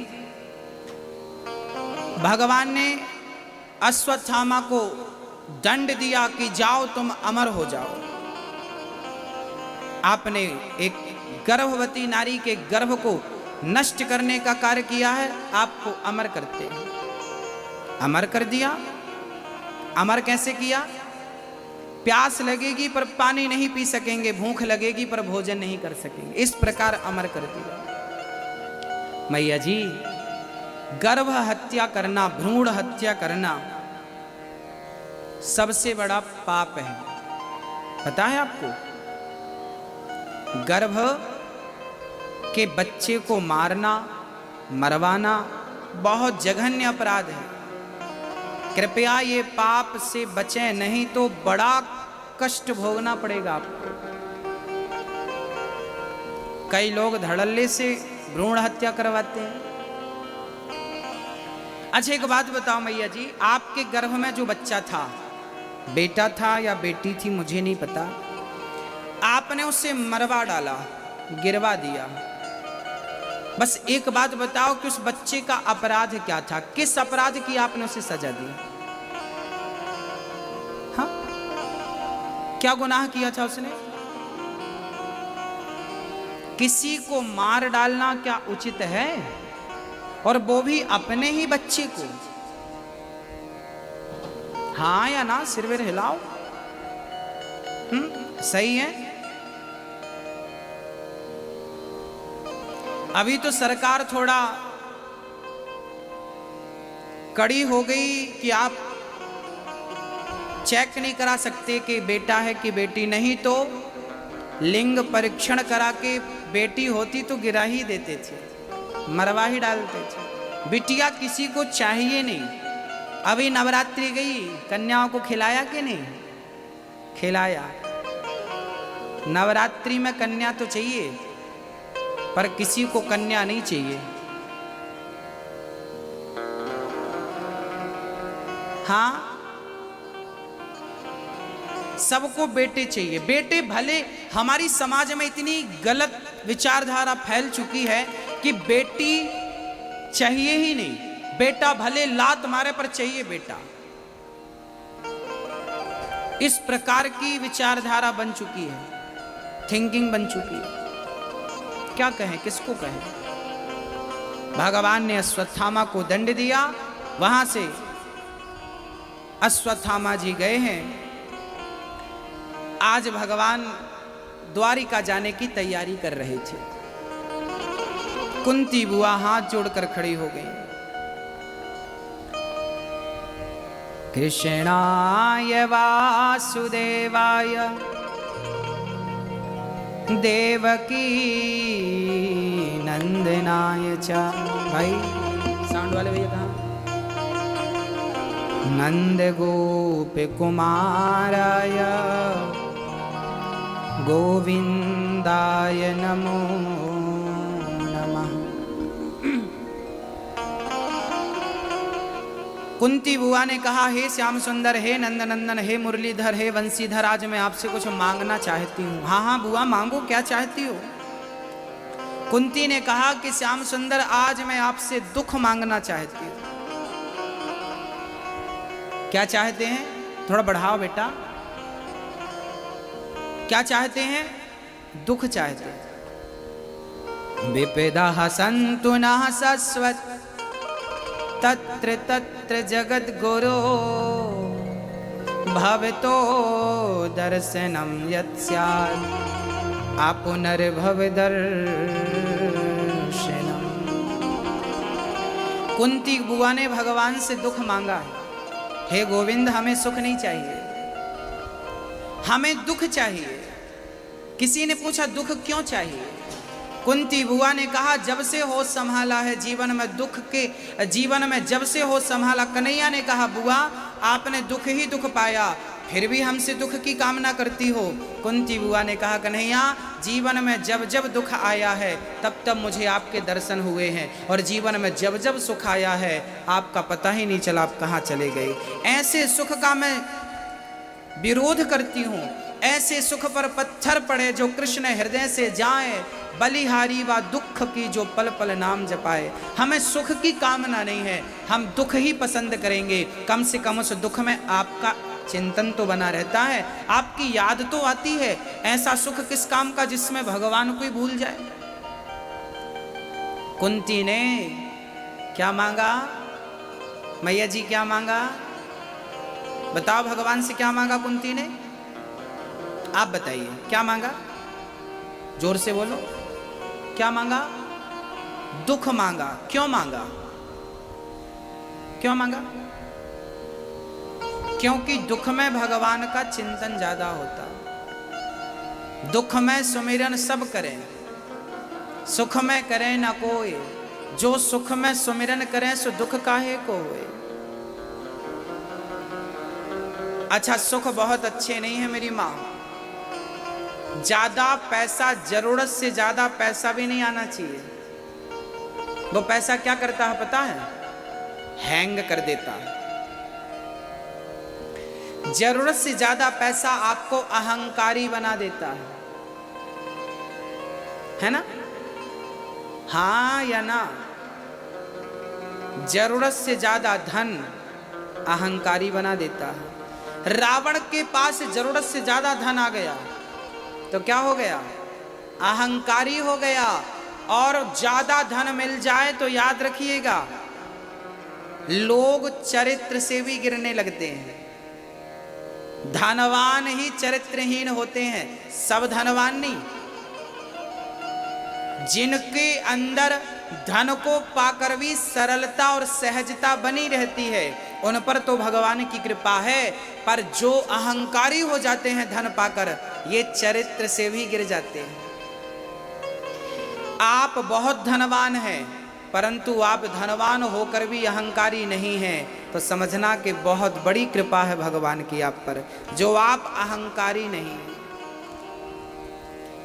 क्या हुआ? अहंकार ना आए। कुंती ने कहा, प्रभु मुझे बस दुख ही दुख दीजिए, ताकि आपका चिंतन बना रहे, बना रहे। कन्हैया ने कहा, मां, कौरवों ने लाक्षागृह में बंद कर दिया, क्या ये दुख कम था? कुंती ने कहा, तो आपने बचाया भी तो। भरी सभा में द्रौपदी ने पुकारा तो आपने बचाया। हमें दुख चाहिए, सुख भी हमें प्यारे हैं, दुख भी हमें प्यारे हैं। हाँ, छोड़ू मैं किसे भगवन, दोनों ही तुम्हारे। सुख भी तेरा और दुख भी तेरा। मीठा गन्ना भी भगवान का है और कड़वी नीम भी। नीम कड़वी है, उसमें कड़वाहट भरने वाला कौन है? गन्ना मीठा है, उसमें मिठास भरने वाला कौन है? ईश्वर। वो मीठा कर देता है तो गन्ना, कड़वा कर देता है तो नीम। मीठा भी उसी का, कड़वा भी उसी का, सुख भी उसी का, दुख भी उसी का। इसलिए सुख और दुख के आदि मत बनो। भगवान जैसे रखे वैसे रहने की आदत डाल लो। जैसे रखे राम जी रहना चाहिए, और सीताराम सीताराम कहना चाहिए। सीताराम सीताराम सीताराम कहिए, और जाहि विधि राखे राम। सुख में रखे तो सुख में, दुख में रखे तो। जिंदगी की डोर सौंप हाथ दीनानाथ के, और महलों में रखे चाहे झोपड़ी में वास। जिंदगी की डोर भगवान को सौंप दिया जाए,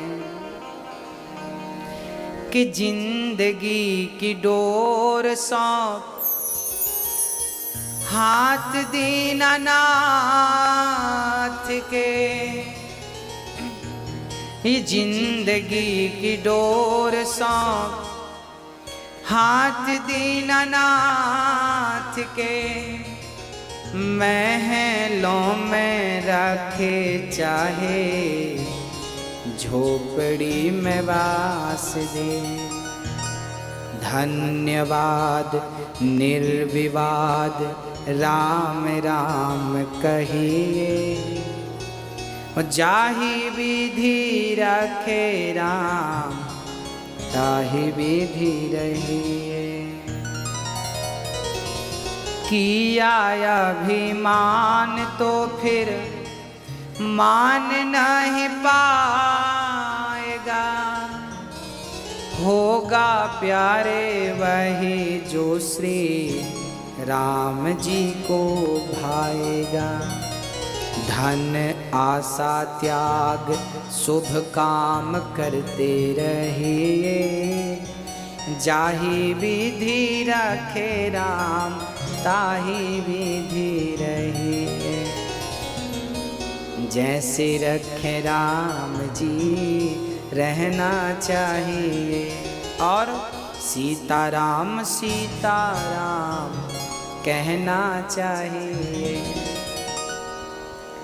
कुंती बुआ ने दुख मांगा है, भगवान ने अपने आप को समर्पित कर दिया।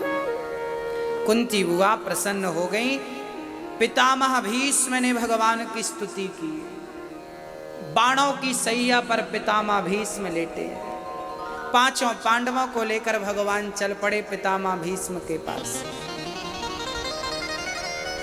भीष्म पितामह ने भगवान को देखकर प्रणाम किया और कहा, प्रभु आप आखिरी इच्छा मेरी है। अच्छा, पितामह को इच्छा मृत्यु का वरदान था। पितामह जब चाहते मर सकते थे, क्योंकि उन्हें कौन सा वरदान था? इच्छा मृत्यु का। परंतु बाणों से शरीर छलनी हो चुका था, फिर भी पितामह ने जिंदा रहना चाहा। क्यों? इतना कष्ट किसी को मिला तो वो तो मरना ही चाहेगा, पर पितामह मरे नहीं। किसी ने कहा, पितामह मरते क्यों नहीं? पितामह ने कहा कि जब तक इन आंखों से अब गोविंद को नहीं देख लेता, गोविंद का दर्शन करते करते प्राण निकालूंगा, प्राण त्यागूंगा, यही आखिरी इच्छा है। जब भगवान सामने आए तो पितामह ने कहा, प्रभु मेरी आखिरी इच्छा पूरी। 52 दिन से बाणों की सैया पर लेटे हैं पितामह भीष्म, 52 दिन से। शरीर का एक एक लहू रक्त जमीन में गिर चुका है, बस बाणों की सैया पर लेटे। पितामह को जब प्यास लगी तो अर्जुन ने बाण मार करके गंगा मैया को प्रकट किया और गंगा मैया अपने पुत्र की प्यास बुझाती है। शांतनु नंदन गंगा पुत्र भीष्म पितामह। अच्छा, भीष्म पितामह ने एक प्रतिज्ञा की थी महाभारत के युद्ध में, मैं पांडवों को मार डालूंगा कल के युद्ध में। जब अर्जुन को पता लगा कि पितामह ने प्रतिज्ञा ली है तो अर्जुन तो बड़ी रात्रि थी, कंबल उड़कर सो गए। द्रौपदी दौड़ी दौड़ी आई, कन्हैया आपको कुछ पता लगा क्या? मेरे पतियों को मारने की प्रतिज्ञा पितामह ने कर रखी है और भीष्म प्रतिज्ञा कभी खाली नहीं जाती। द्रौपदी ने कहा, प्रभु मैं हाथ जोड़ती हूं। भगवान ने अर्जुन से कहा, अर्जुन कंबल ओढ़ के सो रहे हो भाई, कल की तैयारी करो, कल पितामह तुम्हें मारने वाले हैं। अर्जुन बोले, कन्हैया नींद आ रही है, आप भी सो जाओ, क्या तुम्हें कल की चिंता नहीं है? अर्जुन ने कहा, कन्हैया जिसके सिर पर आपका हाथ हो उसे कल की चिंता क्यों करनी? आप है ना कल की चिंता करने वाले, हम क्यों करें? बस भक्तों, विश्वास जब तक आपका भगवान पर नहीं होगा तब तक कल्याण संभव नहीं है। क्या जरूरी है? अर्जुन को क्या था? कल जिसे मरना हो वो आज कंबल ओढ़ के बड़ी गहरी नींद में सो रहा हो। ये क्या था? ये अर्जुन का विश्वास था। किस पर? कृष्ण पर, कि कन्हैया के रहते मुझे कोई मार नहीं सकता। द्रौपदी रोने लगी, कन्हैया मेरे पतियों को बचाओ। भगवान बोले, तो चलो। रात्रि के 1 बजे पितामह भीष्म बैठे भगवान का चिंतन कर रहे थे अपने कक्ष में, द्रौपदी को लेकर पहुंच गए। भगवान बोले, मैं बाहर खड़ा हूं, आप लंबा सा घूंघट डालो और पितामह को केवल प्रणाम करके आ जाओ। प्रणाम करने चली। द्रौपदी ने प्रणाम किया तो क्या हुआ? पितामह ने कह दिया, सदा सौभाग्यवती भव, पति प्रिया भव। अभी थोड़ी देर पहले हमने कहा ना कि अपनी सास के, ससुर के, पति के, माँ बाप के पांव दबाया करो, पांव छुआ करो। पांव छूने से बहुत फायदे हैं। द्रौपदी के 5 पतियों की रक्षा केवल पांव छूने से हो गई है भक्तों। ये पांव छूने की महिमा। पितामह को प्रणाम किया तो क्या हुआ? पितामह को लगा ये दुर्योधन की पत्नी है, सदा सौभाग्यवती का वरदान दे दिया।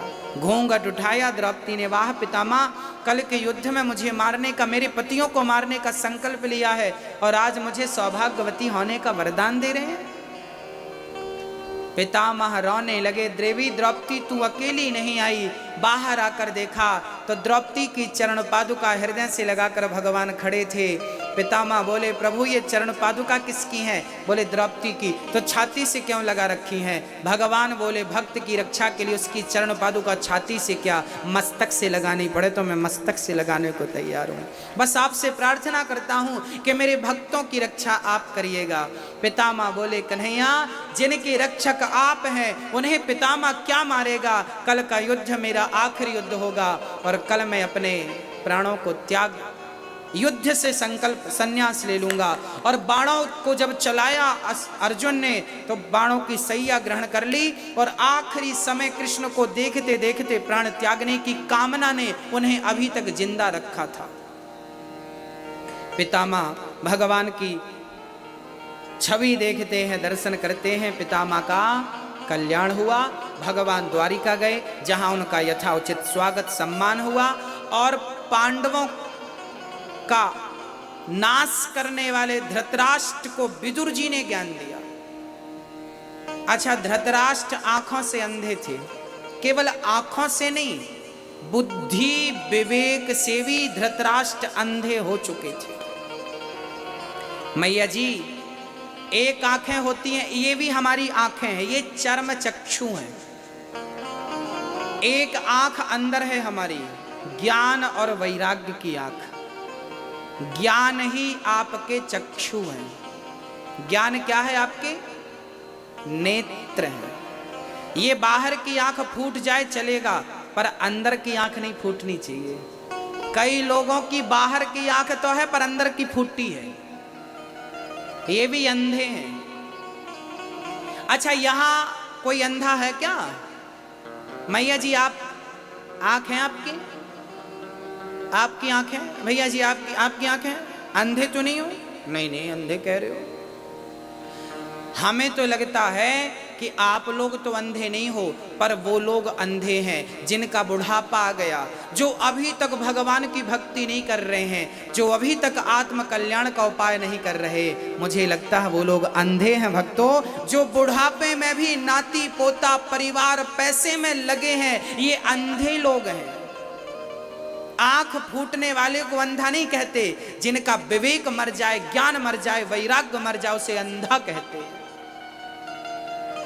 हाँ मैया जी, समझ रही हो ना? आप लोग बड़े समझदार हैं, सब समझते हैं। धृतराष्ट्र गांधारी को लेकर उनका कल्याण कराया। विदुर जी ने जो ज्ञान दिए हैं उन्हीं को विदुर नीति कहते हैं।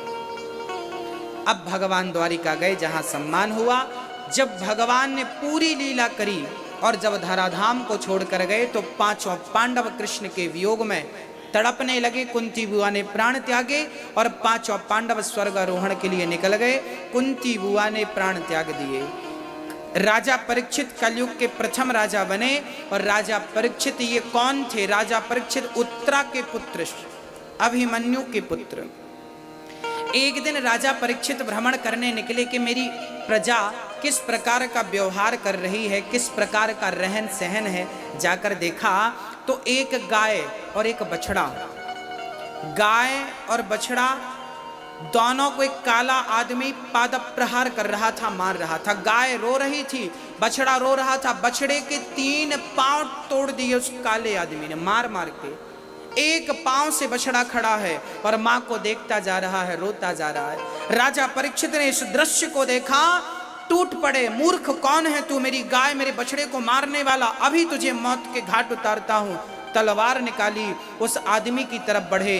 वो आदमी चरणों में गिर पड़ा। महाराज, मेरा नाम कलयुग है। कौन था वो? कौन था वो? कलयुग था। कलयुग ने गाय को बछड़े को मार मार कर निकाल दिया। परीक्षित ने कहा, तुमने गाय बछड़े को क्यों मारा? कलयुग बोला, जहां गाय रहती है कलयुग वहां रह नहीं सकता, इसलिए गाय को पहले मैं निकाल रहा हूं ताकि मैं अपना राज्य स्थापित कर सकूं। याद रखना मेरी माँ, पहले के लोग गाय पालते थे। जहां गाय होती थी वहां गोविंद होते थे। हाँ, जहां गाय का गोबर होता था वहां बहुत सारी बीमारियां नहीं होती थी पहले। अच्छा, आज के 50 साल पहले इतने हॉस्पिटल कहाँ थे, इतने डॉक्टर कहाँ थे? क्यों नहीं थे? क्योंकि इतनी बीमारियां नहीं थी, क्योंकि घर घर गाय हुआ करती थी, गोबर की खुशबू हुआ करती थी। उससे क्या होता था, जहां गाय और गोबर होता है ना, वहां पर बीमारियां, टीबी जैसी बीमारियां हो तो गाय के गौशाला में सोना शुरू कर दीजिए, 15 दिन के अंदर टीबी समाप्त हो जाएगी। डॉक्टरों ने बड़े रिसर्च किए हैं गाय के गोबर में, गाय के मूत्र में। पंचगव्य की बड़ी महिमाएं हैं, आपको पता है कि नहीं मुझे नहीं पता। पहले गाय पालते थे, जहां गाय होती थी वहां व्यभिचार नहीं होता था, वहां शराब नहीं होती थी। अच्छा, पहले के जमाने में, आज के 20, 25, 50 साल पहले क्या इतनी शराब लोग पीते थे? हाँ ना बोलो, नहीं पीते थे, क्योंकि पहले गाय का दूध पीने की आदत थी, छाछ पीने की आदत थी। अब गाय नहीं है, दूध नहीं है, छाछ नहीं है तो शराब पीते हैं। पहले गाय पालने का फैशन था, आजकल कुत्ते पालने का फैशन है। मैडम कुत्ते की टट्टी साफ करती है, शर्म नहीं आती। गाय का गोबर उठाने में इनको हाथ खराब होते हैं। और कुत्ता, बड़ी बड़ी मैडम कुत्ते को घुमाने ले जाते हैं। यही तो कलयुग है। गाय को निकाल रहा है कलयुग, निकालो, और कुत्ते को घर में पाल रहे हैं लोग। इनकी बुद्धियां भ्रष्ट हो चुकी हैं। आजकल तो कुत्ते बड़ी बड़ी गाड़ी में घूम रहे हैं, और आप लोग और हम लोग क्या बिस्किट खाते होंगे जो कुत्ते खा रहे हैं? हम लोग, आप लोग क्या कपड़े पहन रहे होंगे जो कुत्ते पहन रहे हैं? बड़े ठाठ हैं। एक सज्जन बोले, गुरुजी हमारा कुत्ता बड़ा ईमानदार है। हमने कहा तुम्हारे दादाजी ही तो हैं, ईमानदार क्यों नहीं रहेंगे? अरे हमारे दादाजी। हमने कहा हाँ, तुम्हारे दादाजी जब मरे थे ना तो घर का चिंतन करते करते मरे थे। घर का क्या होगा, घर का क्या होगा, घर का क्या होगा, घर का क्या होगा। भगवान ने कहा अच्छा तुम घर का चिंतन करते करते मर रहे हो, घर का कुत्ता बना के भेज दिया, अब तापते रहो घर को। गाय की सेवा करने की परंपरा रही है। कहते हैं गाय का खुर, गाय के चरण जहां पड़ते हैं वो घर पवित्र हो जाता है। जब नया घर आप बनाते हैं ना तो पंडित जी गृह प्रवेश कराते हैं। कहते हैं गृह प्रवेश में सबसे पहला प्रवेश गाय का होता है।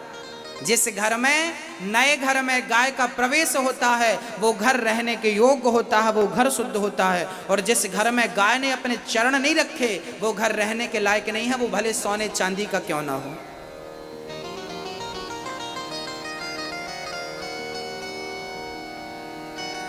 राजा परीक्षित ने कलयुग से कहा मेरे नगर से निकल जा।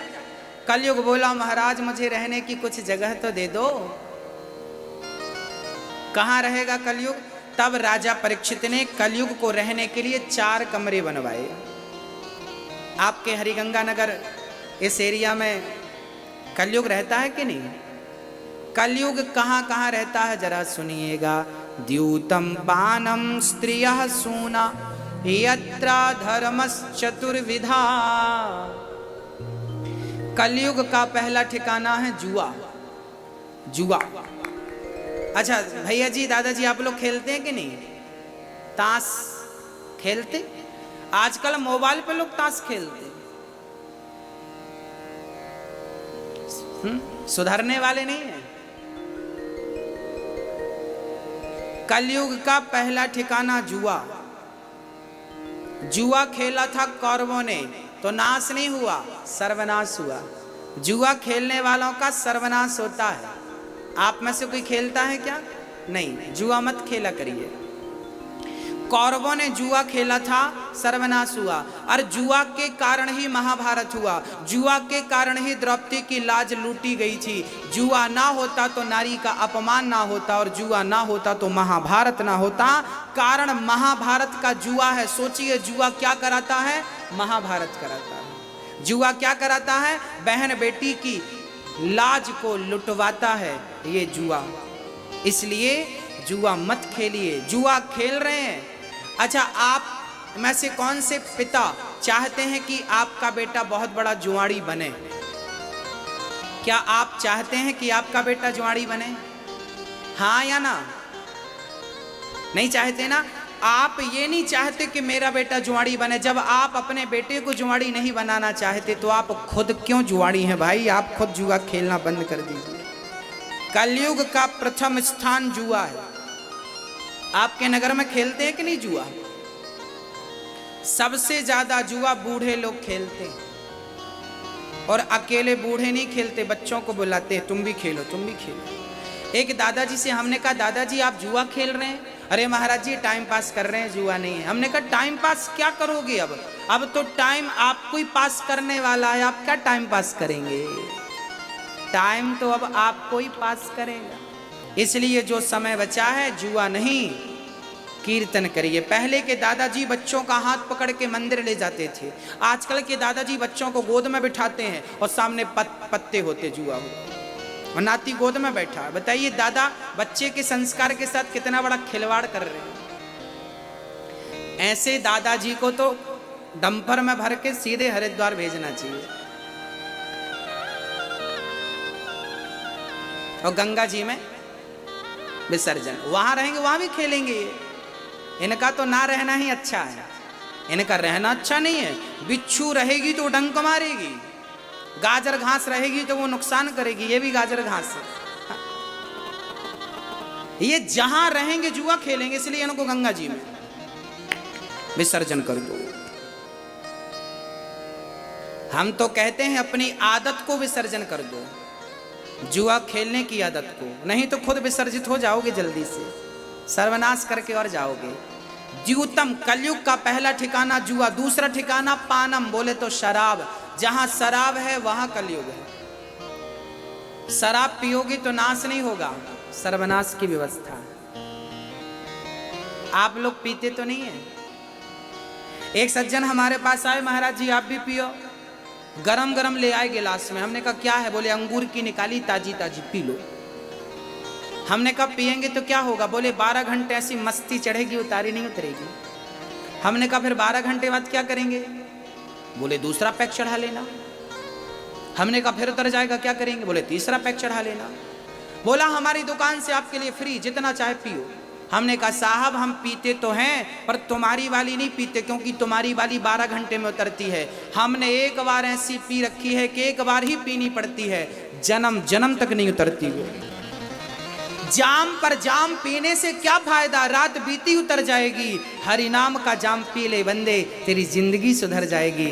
जिंदगी को सुधारना है तो राम नाम का प्याला, कृष्ण नाम का प्याला पियो, जिससे कल्याण होना। ये वाली तो रात बीती उतर जाएगी। आपकी वाली में दम नहीं है, हमारी वाली में बहुत दम है। ये इतनी मस्ती देती है आपको। मीराबाई ने इसी को पिया था। हाँ, आज तक हम लोग मीरा का नाम जपते हैं, आज तक हमने मीरा को याद किया है। और मीरा, हम मर जाएंगे फिर भी मीरा भक्तों के हृदय में जिंदा रहेगी। स्वामी विवेकानंद जी ने यही प्याला तो पिया था, तुलसीदास जी ने यही प्याला पिया था, कबीरदास, सूरदास, रैदास भक्त, नरसिंह मेहता ने यही प्याला तो पिया था। आज तक भक्तों के हृदय में जिंदा है। और आप जो पीते हैं किसी गंदी नाली में पड़े हुए मिलेंगे ये लोग। आपकी वाली अच्छी नहीं है इसलिए छोड़ दो, हमारी वाली पियो। राम नाम का प्याला पियो, कृष्ण नाम का प्याला एक बार पी लो तो काम बन जाए। भक्तों, जहां शराब है वहां कलयुग है। शराब क्या है? बुद्धि भ्रष्ट कर देती है। शराब क्या करती है? बुद्धि को शून्य कर देती है। इसलिए शराब मत पीजिएगा। सोचने समझने की जो क्षमता है ना, शराब उसे समाप्त कर देती है। आप में से कोई पीता तो नहीं है? अच्छा, कितने लोग पीते हैं? हाथ उठाओ। एक भी नहीं पीता। भोपाल के लोग अच्छे हैं, एक भी नहीं पी रहे। अच्छा, जो नहीं पीते वो हाथ उठाएं। दादाजी आप नहीं उठा रहे हो हाथ, चश्मा लगाया। चढ़ाते हो कभी कभी क्या? चलिए अच्छा है आप नहीं पीते, ये विशेष कृपा है मेरी ठाकुर जी की, गोविंद की आप पर। कलयुग का दूसरा ठिकाना शराब, तीसरा ठिकाना द्यूतम पानम स्त्रिया, चरित्रहीनता। जहां व्यक्ति चरित्र से गिरा, पुरुष हो या स्त्री हो, चरित्रहीन लोग जहां होते हैं वहां भी कलयुग होता है। इसलिए चरित्र का ख्याल रखिए। और सूना अर्थात मांस, अंडा। आप में से कितने लोग हैं जो अंडे खाते हैं? जो खाते हैं हाथ उठाओ। जो अंडा खाता हाथ उठाओ ईमानदारी से। बच्चा, आप बेटा आप खाते हो अंडा? अंडा खाते हो आप? आप खाते हो? आप नहीं खाते? अच्छा, आप खाते हो अंडा? नहीं। आप अंडा खाते हैं? हाथ उठाओ खाते हैं तो। ये बच्चे खाते हैं अंडा। तो मम्मी खिलाती है कि पापा? पापा। ये छोटे छोटे बच्चे हैं, 4-5 साल के बच्चे हैं, ये पापा अंडा खिलाते, ले बेटा अंडा खा। अच्छा बेटा, आप अपने पापा से एक प्रश्न करना, पापा से कहना कि अंडा क्या है। अरे मुर्गी का बच्चा ही तो अंडा है, अंडे को ना छेड़ा जाए तो अंडे के अंदर से क्या निकलता है? बच्चा निकलता है कि नहीं मुर्गी का? सोचिए, आप किसी के बच्चे को खा रहे हैं। अंडा खाना मतलब किसी मुर्गी के बच्चे को खा लेना। आप अभी से बच्चों के संस्कार बिगाड़ेंगे। यही बच्चे बड़े होकर जब तुम्हारी पीठ में लाठियां बरसाएंगे ना, तो बिल्कुल मत रोइएगा। संस्कार माँ बाप से ही बनते और बिगड़ते हैं। हाँ, मुर्गी के बच्चे को आप खा जाते हैं, आपको लज्जा नहीं आती? क्या दाल नहीं है, रोटी नहीं है, सब्जी नहीं है, 56 भोग नहीं है खाने को, क्या अंडा खाते हैं आप लोग? अपना धर्म भ्रष्ट करते हैं आप। हाँ, अंडा मुर्गी मछली खाने वालों के हाथ का कोई पानी पी ले तो उसकी बुद्धि भ्रष्ट हो जाए, इसलिए इन लोगों से दूर रहना चाहिए। अंडा खाने वालों से यदि आपने एक गिलास पानी पी लिया तो आपकी बुद्धि में भी उसका प्रभाव पड़ जाएगा। इसलिए पहले के लोग खान पान शुद्ध रखते थे। जाति छुआछूत नहीं था हमारे देश में। जाति किसी भी जाति के हैं आप, हमें फर्क नहीं पड़ता। हमें आपसे जाति का छुआछूत नहीं है, परंतु आप अपने कर्मों से गिर गए हैं तो आप च्युत हो गए हैं। आपके हाथ का पानी कौन पिएगा? आप भले जाति के ब्राह्मण हैं, परंतु आप गलत कर रहे हैं तो आपके हाथ का कोई पानी पिएगा तो उसकी बुद्धि भ्रष्ट हो जाएगी। जाति के क्षत्रिय हैं, यदि आप अपने धर्म से गिर गए हैं तो आपके हाथ का कोई पानी पिएगा तो उसकी बुद्धि भ्रष्ट हो जाएगी। आप जाति के वैश्य हैं, आपके हाथ का कोई पानी पिएगा तो उसकी बुद्धि भ्रष्ट हो जाएगी। आप जाति के शूद्र हैं, आपके हाथ का कोई पानी पिएगा तो क्या होगा? यदि आप अपने धर्म से च्युत हो गए हैं तो आप अपवित्र हैं, और यदि आप अपने धर्म में अडिग हैं तो सबरी शूद्र जाति की थी, उस सबरी के जूठे बेर भगवान ने खाए, क्योंकि वो धर्म परायण स्त्री थी। यदि आप धर्म से जुड़े हैं, सत्कर्म से जुड़े हैं, सत्संग से जुड़े हैं, खान पान आपका अच्छा है, व्यवहार संस्कार अच्छे हैं, तो आपके हाथ का भोजन कर लेना चाहिए। और यदि आप अपने धर्म से गिर गए हैं तो आपके हाथ का पानी भी नुकसानदायक है। बस ये समझिए। हाँ, इसलिए अपने धर्म की रक्षा आपको ही करनी पड़ेगी। धर्मो रक्षति रक्षिता, पड़ोसी करने नहीं आएगा। अंडा मुर्गी मांस आप खाएंगे तो भ्रष्ट हो जाएंगे आप। इसलिए अभी भी वक्त है, गलत मत करिए। अच्छा, एक मछली, मरी हुई मछली मैं आपके सामने रखता हूं, क्या मरी हुई मछली को आप जिंदा कर सकते हैं? हाँ या ना? नहीं कर सकते ना। आप मरी हुई मछली को जिंदा नहीं कर सकते, तो जिंदा को मारने का अधिकार किसने दिया? यदि किसी को जान दे नहीं सकते, अर्थात किसी को जीवन दान दे नहीं सकते, तो किसी की जान लेने का अधिकार किसने दिया? आपको ये बताइए। लेने का अधिकार है आपको। यदि आप किसी को जिंदा कर सकते हैं तो ठीक है कि आप भी किसी के प्राण ले लो, पर आप, इसलिए कहता हूं, राजा परीक्षित ने कलयुग को 4 कमरे बनवाए, 5वां कमरा बनवाद। 5वां कमरा क्या था? बोले 5वां था स्वर्ण गोल्ड।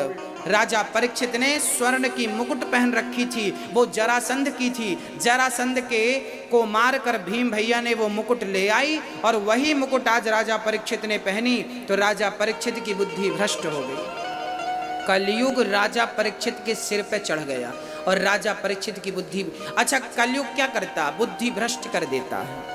शराब क्या करती है? बुद्धि भ्रष्ट कर देती है। और जिसकी बुद्धि भ्रष्ट हो जाएगी तो उसका पतन हो जाएगा, उसका सर्वनाश हो जाएगा। अपनी बुद्धि ही तो बचानी है, अपना विवेक ही तो बचाना है। रावण की बुद्धि भ्रष्ट हो गई तो सीता को चुरा के ले आया। हाँ, जब भगवान दंड देते हैं ना तो बुद्धि भ्रष्ट कर देते हैं। विनाश काले विपरीत बुद्धि। यदि देखिए, हम कथा सुना रहे हैं आपको 3 घंटे तक, कथा सुना रहे हैं ना, यदि धोखे से मेरी मुंह से कोई गलत बात निकल जाए, कुछ भी गलत शब्द निकल जाए धोखे से, तो क्या होगा?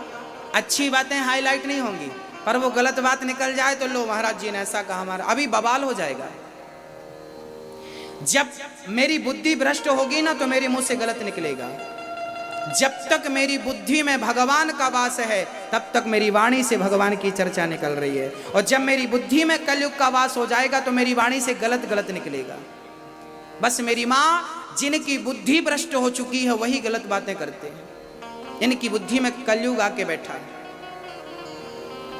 राजा परीक्षित के सिर पर कलयुग राजा परीक्षित ने एक संत का अपमान कर दिया। मरे हुए सर्प को संत ने सर्प डाल दिया, मरा हुआ अपमान हो गया। समीक जी ने श्राप दे दिया, श्रृंगी जी ने श्राप दे दिया, जाओ आज से 7वें दिन तक छक तुम्हें डसेगा, मरोगे।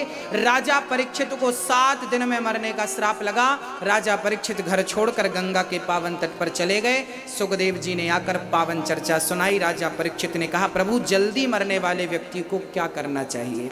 आइए कल की चर्चा 3 बजे से 6 बजे तक, ये कथा यूट्यूब पर भी अनिरुद्धाचार्य जी डालिए तो मोबाइल पर सुनने को मिलेगी।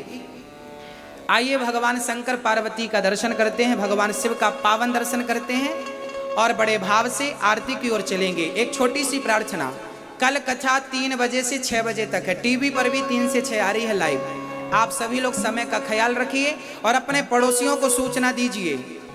10-10 घर जाके आप बोलिए मेरी माँ के चलो कथा में, चलो कथा में। कौन कौन बोलेगा? हाथ उठाओ। ये पुण्य का कार्य, सबसे बोलना, बहन जी भैया जी घर पे मत बैठो, चलो कथा पे चलो। और अपने रिश्तेदारों को बोलना टीवी पे देखें।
क्या